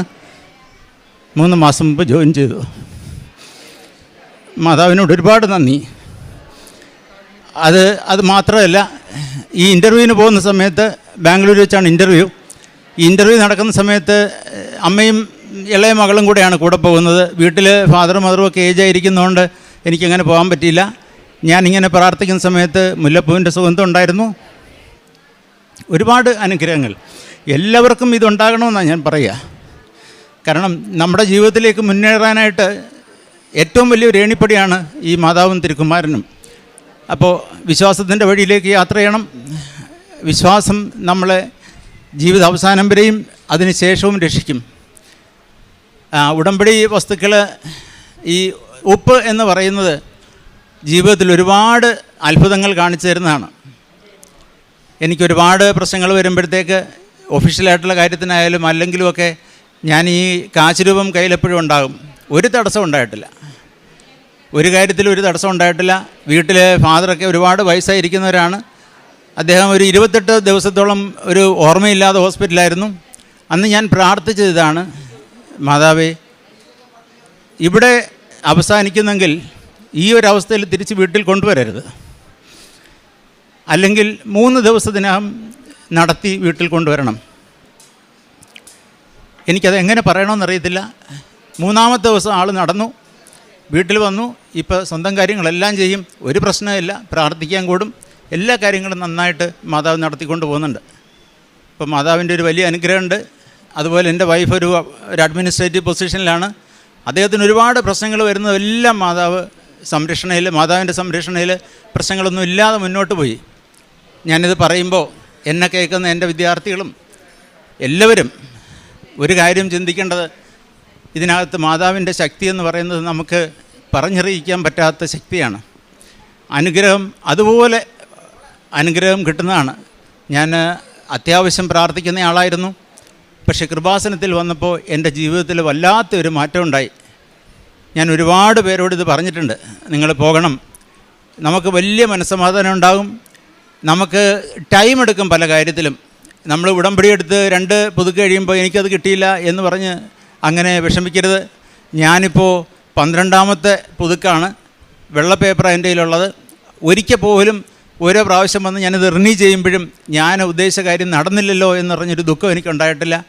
ഏറെ സന്തോഷമാണ്. അതുപോലെ എൻ്റെ മകള് മെഡിസിൻ്റെ 4th year last year exam എഴുതുന്നു. 2-ാമത്തെ എക്സാം എഴുതിയിട്ട് എന്നെ വിളിച്ച് പറഞ്ഞു, പിന്നെ വളരെ നന്നായിട്ട് എഴുതി, എന്നെ പപ്പാജി എന്നാണ് വിളിക്കുക, നന്നായിട്ട് എഴുതി എന്ന് പറയുന്നു. 2:30 എന്നെ വിളിച്ച് പറയുന്നത്. അപ്പോൾ അവരുടെ മെസ്സിൽ നിന്നാണ് ഭക്ഷണം കഴിച്ചത്, അത് ഇൻഫെക്ഷനായി. ഒരു 5 മണിയായപ്പോൾ പറയുന്നു, എനിക്ക് ഒട്ടും വയ്യ, പനിയാണ്, നാളെ എഴുതാൻ പോകാൻ പറ്റുമെന്നറിയില്ല, എല്ലാവർക്കും എക്സാമാണ്, ഹോസ്പിറ്റലിലോട്ട് പോകാനും ആരുമില്ല. അപ്പോൾ ഞാൻ പറഞ്ഞത്, അവിടെ കൃപാസനം മാതാവിൻ്റെ ഉപ്പ് ഞാൻ കൊടുത്തു വിട്ടിട്ടുണ്ടായിരുന്നു, തേനും ഉണ്ടായിരുന്നു, ഉടമ്പടി തൈലം ഉപയോഗിക്ക്, മോക്കൊരു പ്രശ്നം ഉണ്ടാവില്ല. ഒരു 6 മണിയായപ്പോൾ അപ്പോൾ അദ്ദേഹത്തിൻ്റെ ആൻറ്റി ഇവിടെ മെഡിസിനിലുണ്ട്, ഞാനൊന്ന് വിളിക്കാൻ പറഞ്ഞു. എന്തായാലും അടുത്ത ദിവസങ്ങളിലൊന്നും ഒരു ബുദ്ധിമുട്ടും ഇല്ലാതെ എക്സാം എഴുതാൻ പറ്റി. ഒക്കെ മാതാവിൻ്റെ അനുഗ്രഹം. എല്ലാ കാര്യത്തിലും മാതാവ് ഒരുപാട് അനുഗ്രഹിച്ചു. ഈശോയ്ക്കും മാതാവിനും ഏറെ നന്ദി അർപ്പിക്കുന്നു. സങ്കീർത്തനങ്ങൾ 37:23 മനുഷ്യൻ്റെ പാദങ്ങളെ നയിക്കുന്നത് കർത്താവാണ്, തനിക്ക് പ്രീതികരമായി ചരിക്കുന്നവനെ അവിടുന്ന് സുസ്ഥിരനാക്കും. ഡോക്ടർ ജസ്റ്റിസ് എന്ന ഈ സഹോദരൻ തൻ്റെ ഉടമ്പടി ജീവിതത്തിൽ ലഭിച്ച നിരന്തരമായ പരിശുദ്ധമ്മയുടെ ഇടപെടലുകളും അപകട സമയങ്ങളിൽ ലഭിച്ച പ്രത്യേകമായ സംരക്ഷണവും സന്തോഷത്തോടെ ഈ അൾത്താരയിൽ സാക്ഷ്യപ്പെടുത്തുന്നു.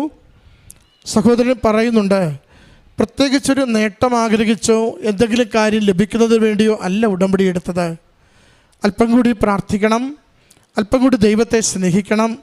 ആ ഒരു ചിന്തയിൽ എവിടെയെങ്കിലും ധ്യാനം കൂടാം എന്നാഗ്രഹിച്ചിരിക്കുമ്പോൾ ഒരു സഹോദരൻ പറഞ്ഞതനുസരിച്ചാണ് കൃപാസനത്തിലെത്തുകയും ഉടമ്പടി എടുത്ത് ജീവിതം മുന്നോട്ട് കൊണ്ടുപോവുകയും ചെയ്യുക. ഉടമ്പടി എടുത്ത നാൾ മുതൽ ഇന്ന് വരെ 2 കാര്യങ്ങൾ കുടുംബത്തിന് എപ്പോഴും അനുഭവിക്കുവാൻ സാധിക്കുന്നുവെന്ന് സഹോദരൻ പറയുന്നുണ്ട്. അതൊരു സമാധാനമാണ്. മറ്റത് ഏതൊരു പ്രതിസന്ധിയിലും ഒരു സന്തോഷത്തോടെ അത് നേരിടുവാനുള്ള ഒരു ആത്മധൈര്യമാണ്. അമ്മ മാതാവ് ഏറെ അശാന്തമായ ജീവിത സാഹചര്യത്തിലൂടെ തൻ്റെ തിരുക്കുമാരനെയും പേറി നടന്നവളാണ്. ഏറെ വ്യാകുലങ്ങളുടെ നടുവിൽ ദൈവമുഖം പ്രത്യാശയോടെ കണ്ട് സന്തോഷിച്ചവളാണ്. അതുകൊണ്ട് ഉടമ്പടിയിലേക്ക് പ്രവേശിക്കുന്നവർക്ക് ദൈവം നൽകുന്ന 2 പ്രത്യേകമായ കൃപകളാണത്. ഒന്ന്, വലിയ പ്രതിസന്ധികളുടെ നടുവിലും ഒരു സമാധാനവും ഒരു സന്തോഷവും പ്രത്യാശയുള്ളൊരു മനസ്സും നൽകി ജീവിതത്തെ മുന്നോട്ട് കൊണ്ടുപോകുവാൻ സാധിക്കുക. ഈ സാക്ഷ്യത്തിൽ ആദ്യം മുതൽ അവസാനം വരെ അതാണ് ആവർത്തിച്ച ഓരോ അനുഭവത്തിലും പങ്കുവയ്ക്കുന്നത്. സഹോദരൻ പറയുന്നുണ്ട്, അവിചാരിതമായി വന്ന ഒരു അപകടം ഒന്ന് കൃപാസനം വാതിൽക്കൽ വെച്ചുണ്ടായി. ഉടമ്പടി പുതുക്കി തിരികെ പോകുമ്പോൾ അത് പിന്നീട് അങ്ങനെ ഒരു വേദനയോ ഒരു അപകടം നടന്നതിൻ്റെ നീരോ പ്രശ്നമോ ഒന്നും തനിക്ക് അനുഭവപ്പെട്ടില്ല. രണ്ടാമത്തത്, തനിക്കുണ്ടായ ചെറിയൊരു വയറുവേദന അക്യൂട്ട് അപ്പൻഡിസൈറ്റിസ് എന്ന് നിർണ്ണയിക്കുകയും അത് മുഴുവൻ പൊട്ടി ഉദരം മുഴുവനും അത് വ്യാപിച്ച് മരണത്തിൻ്റെ വക്ക് വരെ ജീവിതത്തെ കൊണ്ടുചെന്നെത്തിച്ചൊരു സാഹചര്യം. അവിടെയും താൻ അബോധാവസ്ഥയിലാണെങ്കിലും താൻ കാണുന്നത് മുഴുവനും പരിശുദ്ധമ്മയെ മാത്രമാണ്. ആ ഓപ്പറേഷന് മണിക്കൂറുകൾ മുഴുവനും അമ്മ മാതാവ് തൻ്റെ കൺമുൻപിൽ ഇങ്ങനെ കൂടെ നിൽക്കുന്ന പ്രസൻസ്, സാന്നിധ്യം സഹോദരൻ അനുഭവിക്കുകയാണ്.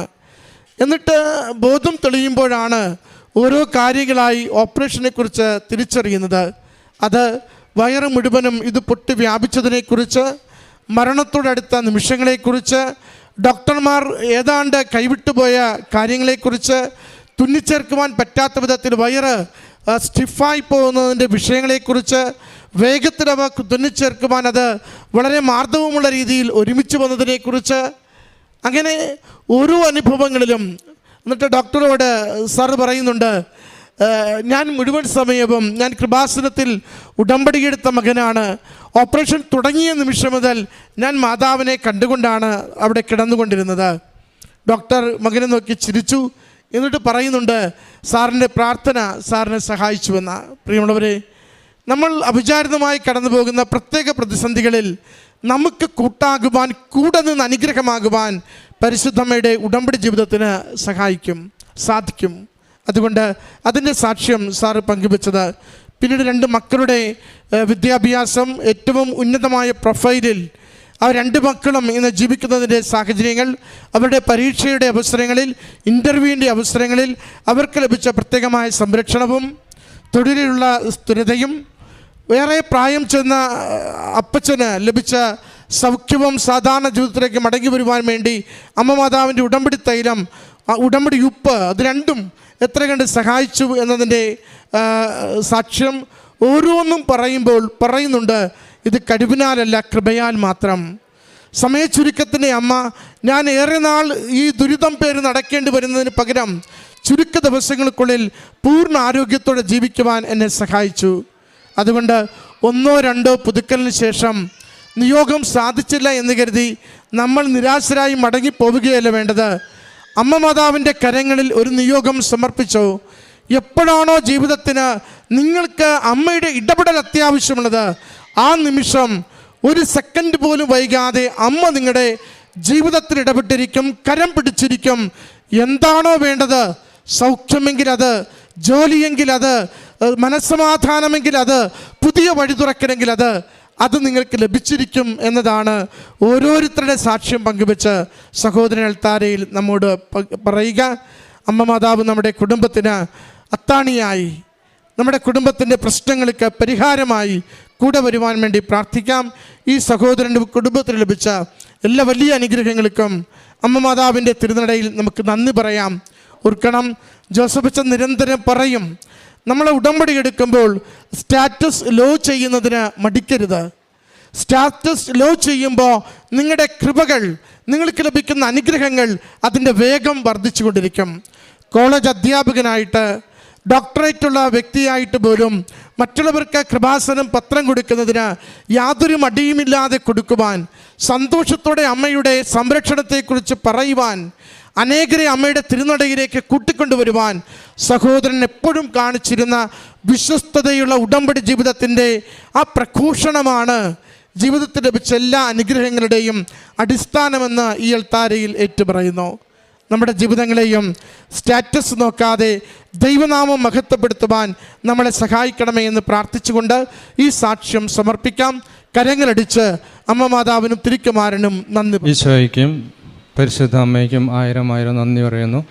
2018 ഒക്ടോബറിലാണ് ഇവിടെ വന്ന് ഉടമ്പടി എടുക്കുന്നത്. ഇപ്പോൾ നിയോഗങ്ങളെല്ലാം എഴുതി സാധാരണ ചെയ്യുന്ന മാതിരിയൊക്കെ ചെയ്തു. ഇവിടെ വന്നിരുന്നു. ആദ്യത്തെ നിയോഗം തന്നെ കുറച്ച് സമയത്തിനുള്ളിൽ ഒരു ഫോൺ വിളിച്ചുകൊണ്ട് അത് നിവൃത്തിയാകുകയായിരുന്നു. കാരണം ഇനി ഞാൻ കട റൂമുകൾ വാടകയ്ക്ക് കൊടുത്തിരുന്നു. അപ്പോൾ അവർ ഒഴിയാതെ വർഷങ്ങളായിട്ട് ശരിക്ക് വാടകയൊന്നും തരാതെ, അപ്പോൾ അവർ കേസ് അങ്ങനെ പ്രശ്നങ്ങളൊക്കെ ആക്കിക്കോ എന്ന് പറഞ്ഞു. അപ്പോൾ ഞാനത് സൈലൻ്റായിട്ട് നിൽക്കുമായിരുന്നു.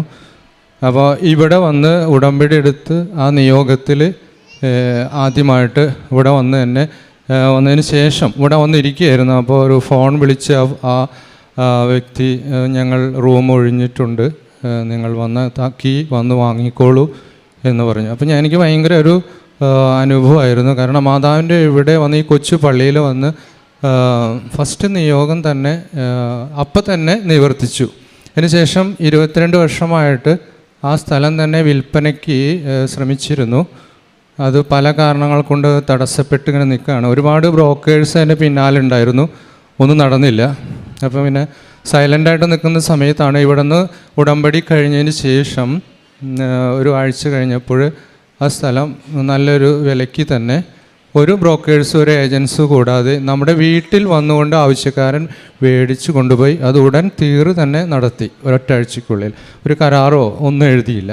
അപ്പോൾ അതിലും ഞങ്ങൾക്ക് വലിയൊരു, നമുക്ക് ഭൗതിക കാര്യങ്ങൾ പെട്ടെന്ന് നടക്കുമ്പോൾ നമ്മുടെ വിശ്വാസം പെട്ടെന്ന് കൂടുമല്ലോ. അപ്പോൾ വളരെ ഒരു സന്തോഷം തോന്നി.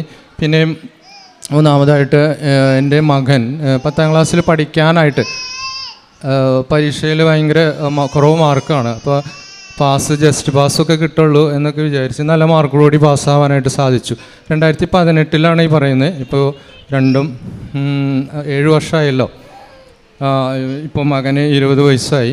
അവനിപ്പോൾ ഒരു ഡിപ്ലോമയ്ക്ക് പഠിക്കണം. പിന്നെ അമ്മയുടെ ഒരു നല്ല മരണത്തിന് വേണ്ടിയിട്ട് ഒരു നിയോഗം വെച്ചിരുന്നു. 86 വയസ്സുള്ള അമ്മ യാതൊരുവിധ അസുഖങ്ങളില്ലാതെ, ഒരു അസുഖം പോലും ഇല്ലാതെ, ഒരു ദിവസം പോലും കെടുക്കാതെ 87 വയസ്സാവാറായി. പെട്ടെന്ന് ഒരു അസ്വസ്ഥതയും കാണിക്കാതെ ആൾ ഒരു ദിവസം രാവിലെ നേരം വെളുത്തൊരു 8 മണിക്ക് ശേഷം ആൾ ഒരു എല്ലാവരും കാണണമെന്ന് ആവശ്യപ്പെട്ട് എല്ലാ മക്കളും വന്നു. മരിക്കുമെന്ന് ആരും പ്രതീക്ഷിച്ചില്ല. അത്രയും ഉണർവായിട്ടിരുന്നിരുന്ന അമ്മയാണ്. പെട്ടെന്ന് എല്ലാ മക്കളും കാണുകെ നല്ലൊരു മരണം നടന്നു. അപ്പോൾ ഡോക്ടർ പോലും അതിശയിച്ചു പോയി. കാരണം ഒരു ദിവസം പോലും കെടുക്കാനുള്ള ഒരു അവസരം ഉണ്ടാക്കിയില്ല. അപ്പം എനിക്ക് വലിയൊരു ആഗ്രഹം ഉണ്ടായിരുന്നു, മാതാവേ ഒരു ദിവസം കിടന്നു കഴിഞ്ഞാൽ നോക്കാൻ ആരുമില്ല. കാരണം ജോലിക്ക് പോകുന്നവരും വീട്ടിൽ ആരുമില്ല. ഒരു നഴ്സിനൊന്നും വെക്കുന്നത് അമ്മയ്ക്ക് ഇഷ്ടമല്ല. അപ്പോൾ ഇതെങ്ങനെ അമ്മയെ നോക്കുമെന്നുള്ള വലിയൊരു പേടി ഉണ്ടായിരുന്നു. മാതാവ് എല്ലാ നമ്മുടെ ആവശ്യങ്ങളും എടുക്കുകയാണ്. പിന്നെ സഹോദരങ്ങളൊക്കെ ഇങ്ങോട്ട് ഞാൻ വരുന്നതിൽ ചെറിയൊരു തടസ്സം ഉണ്ടായിരുന്നു. കാരണം ഇത്രയും വഴിയാകലെ, ഞാൻ തൃശ്ശൂർ അമ്മാടത്തു നിന്നാണ് വരുന്നത്. അപ്പോൾ ഇത്രയും വഴിയാകലെ കൊച്ചു പിള്ളേരൊന്നും കൊണ്ടുവരേണ്ട കാര്യമില്ല. നമുക്ക് അവിടെ മാതാവിൻ്റെ പള്ളികളൊക്കെ തൃശ്ശൂർ ഇഷ്ടം പോലെ ഉണ്ട് എന്നാണ് പറയുക. പക്ഷേ അവരെല്ലാവരും ഇപ്പോൾ തന്നെ ഇവിടെ വന്നുകൊണ്ടിരിക്കുകയാണ് ഉടമ്പടി എടുത്തുകൊണ്ട്. ഭയങ്കര സന്തോഷം തോന്നി. കാരണം അവർക്കും വരാനായിട്ട് തോന്നി. അങ്ങനെ 2 സഹോദരങ്ങളും വന്നുകൊണ്ടിരിക്കുന്നുണ്ട്. ഇവിടെ വന്നു പോകുമ്പോൾ നമുക്ക് ഒരുപാട് സന്തോഷവും സമാധാനവും ഒക്കെ അനുഭവപ്പെടുന്നുണ്ട്. പിന്നെ മൂന്നാമതായിട്ട് എനിക്കൊരു ബിസിനസ് ഉണ്ടായിരുന്നു. ആ ബിസിനസ് 1 വർഷമായിട്ട് തടസ്സമായി നിൽക്കുകയാണ്. 1 വർഷത്തെ വരുമാനം ഒറ്റയടിക്ക് അടഞ്ഞുകൊണ്ട് നിൽക്കുകയായിരുന്നു. ഒറ്റ ദിവസം കൊണ്ട് അത് തിരിച്ചു വരികയും ഒരു വർഷത്തെ വരുമാനം മാതാവ് തിരിച്ച് തരികയുമാണ് ഉണ്ടായത്. ഭയങ്കര സന്തോഷം തോന്നില്ലേ അങ്ങനെയൊക്കെ നമുക്കുണ്ടാവുമ്പോൾ? കാരണം ഞാനൊരു ശുശ്രൂഷ എന്ന് പറയുമ്പോൾ എനിക്ക് ചെയ്യുന്ന കാര്യം ആത്മാർത്ഥത ചെയ്യാനായിട്ട് നമ്മൾ ശ്രമിക്കാറുണ്ട്. ഒരുപാട് കാര്യങ്ങളൊന്നും ചെയ്യാറില്ല. ഞാനൊരു 32 വർഷമായിട്ട് കാറ്റഗിസം അധ്യാപകനാണ്, ഒരു സീനിയറാണ്.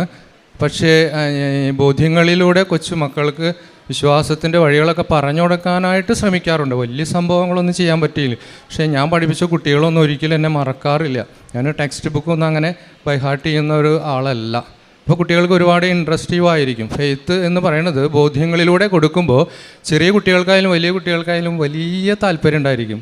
നമ്മളൊരു ബോധ്യമില്ലാതെ കുറേ പ്രാർത്ഥിച്ചു, കുറേ കാര്യങ്ങൾ ചെയ്തു, പക്ഷേ മനസ്സിന് യാതൊരു ഇറക്കവും അല്ലെങ്കിൽ ബോധ്യങ്ങളിലൂടെ നീങ്ങുന്നില്ലെങ്കിൽ അത് പ്രവൃത്തിയില്ലാത്ത വിശ്വാസം അതിൽ തന്നെ നിർജീവമാണെന്ന് വചനത്തിൽ കൃത്യമായിട്ട് പറയുന്നുണ്ട്. അതേപോലെ തന്നെ ഇത് എല്ലാറ്റിലും ഉപരി വചനം ഭയങ്കര താല്പര്യമായി.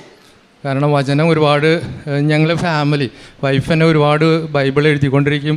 ഒഴിവുള്ള സമയങ്ങളിൽ പിള്ളേരോട് പഠിക്കാനല്ല പറയുക, വചനം എഴുതാൻ പറയും അമ്മ, എൻ്റെ വൈഫ്. അപ്പോൾ എനിക്ക് തോന്നാറുണ്ട് നമ്മൾ മാറുമ്പോൾ നമ്മുടെ ജീവിതം മക്കളിലൊക്കെ വചനത്തിലെടുക്കാനുള്ള കൊച്ചു ആഗ്രഹങ്ങൾ ഉണ്ടാവുന്നുണ്ട്. ഭയങ്കര സന്തോഷം തോന്നാറുണ്ട്.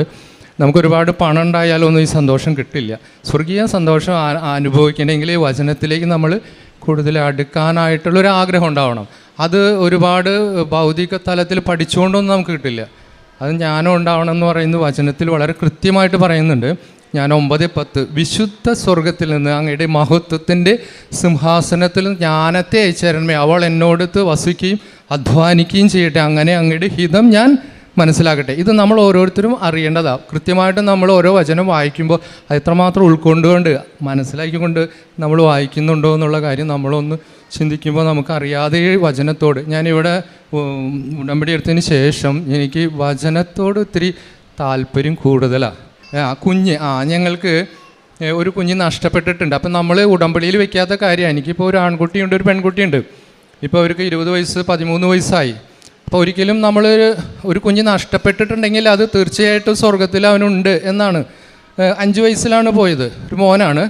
അപ്പോൾ ഒരിക്കലും വീണ്ടും ഒരു കുഞ്ഞിനെ ആഗ്രഹം ഉണ്ടെങ്കിൽ അത് ദൈവത്തിന് എത്രമാത്രം ഇഷ്ടമുണ്ടോ എന്നൊക്കെ നമ്മൾ ചിന്തിക്കുക. കാരണം നമ്മൾക്കൊക്കെ ഏജൊക്കെ കടന്നു, എൻ്റെ 50 കഴിഞ്ഞു, പിന്നെ വൈഫിനൊരു 41 കഴിഞ്ഞ് ഇങ്ങനെ സമയമാണ്. ഒരിക്കലും ഞങ്ങൾ ആഗ്രഹിച്ചിട്ടില്ല. ഇതിപ്പോൾ ഇവിടെ വന്നത് എൻ്റെ മോനാണ്, 2.5 വയസ്സായി.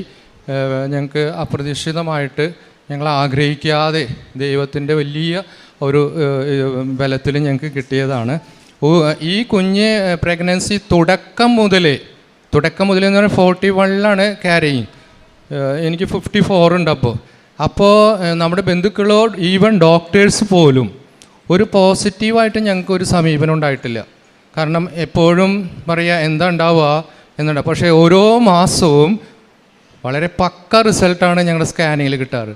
അങ്ങനെ 8ാമത്തെ മാസം ഡോക്ടർ പറഞ്ഞു ഇനിയും വെയിറ്റ് ചെയ്യാൻ പറ്റില്ല. ഡോക്ടർക്ക് ധൈര്യമില്ല. ഡോക്ടർക്ക് ഞങ്ങൾ 9 മാസം പിടിച്ച്, പക്ഷേ 1 മാസം മുമ്പ് അത് ഓപ്പറേറ്റ് ചെയ്തെടുക്കണം. എനിക്ക് ധൈര്യമില്ല, ഇത് 9 മാസം എന്തെങ്കിലും വല്ല റിസ്ക് ഉണ്ടാവുമോ എന്നൊരു പേടിയുണ്ട്, അതുകൊണ്ട് വേഗം എടുക്കണം എന്ന് പറഞ്ഞു. വെയിറ്റൊക്കെ ഓക്കെ ആയിരുന്നു.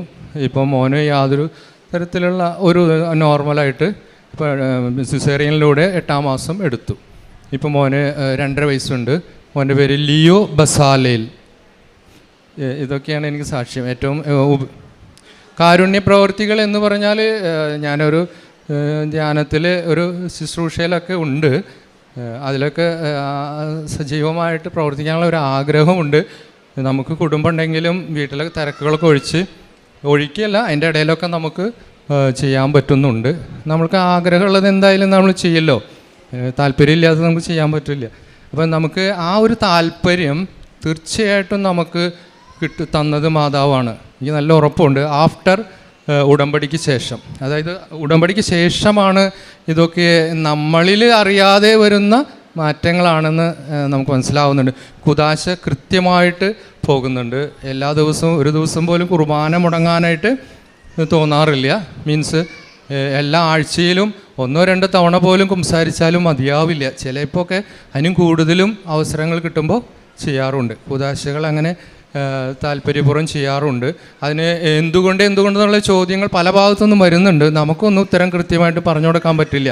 കാരണം മാതാവ് തരുന്ന ഇൻസ്പിറേഷൻസ് നമ്മൾ എടുക്കണം അല്ലേ? അതാണ് അതിൻ്റെ ഉത്തരം. അല്ലാതെ നമുക്ക് പലതരത്തിലുള്ള ക്വസ്റ്റ്യൻസൊക്കെ വരും. ഇതിനൊന്നും എല്ലാവർക്കും എല്ലാത്തിനും ഉത്തരം കൊടുത്തുകൊണ്ട് നമുക്ക് നടക്കാനൊന്നും പറ്റില്ല. ഏറ്റവും മനോഹരമായിട്ടാണ് എൻ്റെ വൈഫിൻ്റെ ഡെലിവറിയും നടന്നത്. ഞങ്ങൾക്ക് ലേറ്റായിട്ടുണ്ടായിരുന്ന കുഞ്ഞ്. അപ്പം നമ്മുടെയൊക്കെ ധാരണകളെയൊക്കെ അതിലംഘിക്കുന്ന കാര്യങ്ങളാണ് നമ്മുടെ ജീവിതങ്ങളിൽ മാതാവിൻ്റെ വലിയ മാധ്യസ്ഥം നമുക്ക് കിട്ടുന്നത്. ഇത്രയും പറഞ്ഞുകൊണ്ട് നിർത്താണ്. Thank you. ഓക്കെ. സങ്കീർത്തനങ്ങൾ 59:16. ഞാൻ അങ്ങയുടെ ശക്തി പാടിപ്പുകഴ്ത്തും, പ്രഭാതത്തിൽ ഞാൻ അങ്ങയുടെ കാരുണ്യം ഉച്ചത്തിൽ പ്രകീർത്തിക്കും. എൻ്റെ കഷ്ടതയുടെ കാലത്ത് അങ്ങൻ്റെ കോട്ടയും അഭയവുമായിരുന്നു.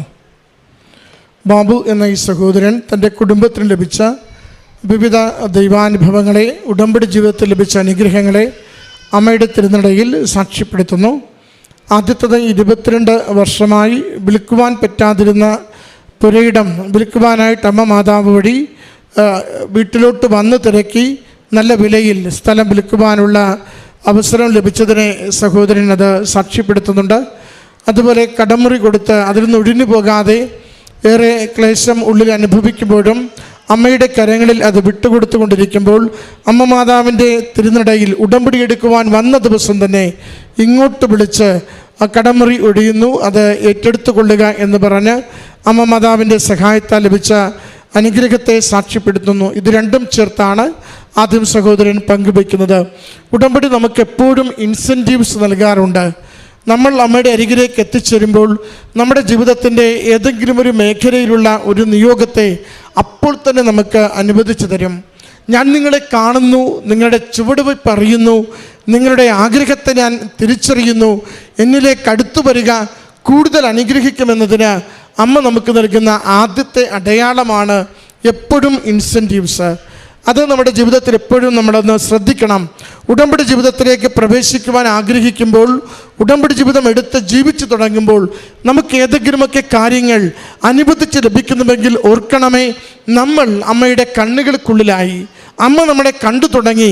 ഇനി അമ്മയോടൊത്ത് സഞ്ചരിച്ചു തുടങ്ങുമ്പോൾ ജീവിതത്തിൻ്റെ വലിയ കാര്യങ്ങൾ നമുക്ക് നിവർത്തിച്ചു കൊണ്ടിരിക്കും. സഹോദരന് ലഭിച്ചത് ആദ്യത്തെ ഇൻസെൻറ്റീവ് രണ്ടും വലിയ കാര്യങ്ങളാണ്.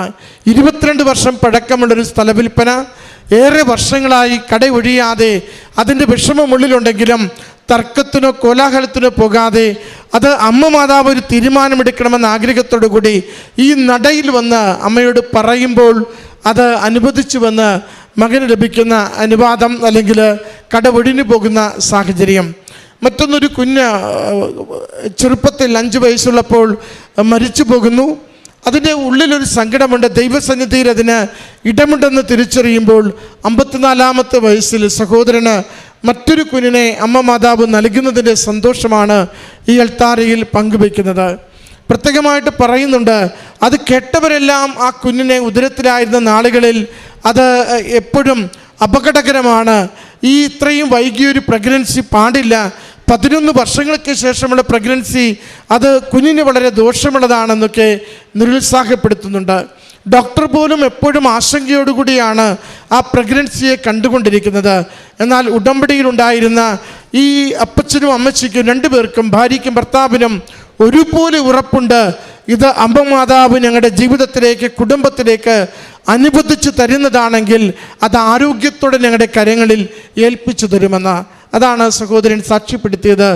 ആരോഗ്യത്തോടെ ഒരു കുഞ്ഞിനെ ഞങ്ങളുടെ വൈകിയ പ്രായത്തിൽ അമ്മ മാതാവ് ഞങ്ങൾക്ക് നൽകി, അനുഗ്രഹത്തോടെ ഞങ്ങളത് സ്വീകരിച്ചു.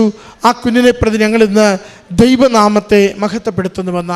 പ്രിയമുള്ളവരെ, നമ്മുടെ വിഷയം എന്തുമാവട്ടെ, എത്ര നാൾ പഴകിയതാവട്ടെ, എത്ര കണ്ട് സാധിക്കില്ലെന്ന് നിരന്തരം നമ്മളോട് നമ്മൾ തന്നെയോ മറ്റുള്ളവരോ പറയുന്നതാവട്ടെ, അമ്മയിൽ ശരണപ്പെട്ട് അമ്മയുടെ കരങ്ങളിൽ കേൾപ്പിക്കുവാൻ തയ്യാറാണോ?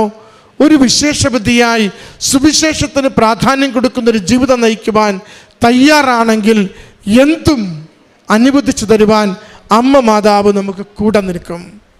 അതിൻ്റെ സാക്ഷ്യമാണ് ഈ കുടുംബം പങ്കുവയ്ക്കുക. ഈ കുടുംബത്തിന് ലഭിച്ച ഈ എല്ലാവിധ അനുഗ്രഹങ്ങളെയും അമ്മയുടെ കരങ്ങളിൽ നന്ദിയോടെ സമർപ്പിക്കാം. കരങ്ങളടിച്ച് ഈ സാക്ഷ്യം നമുക്ക് ദൈവനാമത്തെ മഹത്വപ്പെടുത്തി സമർപ്പിക്കാം.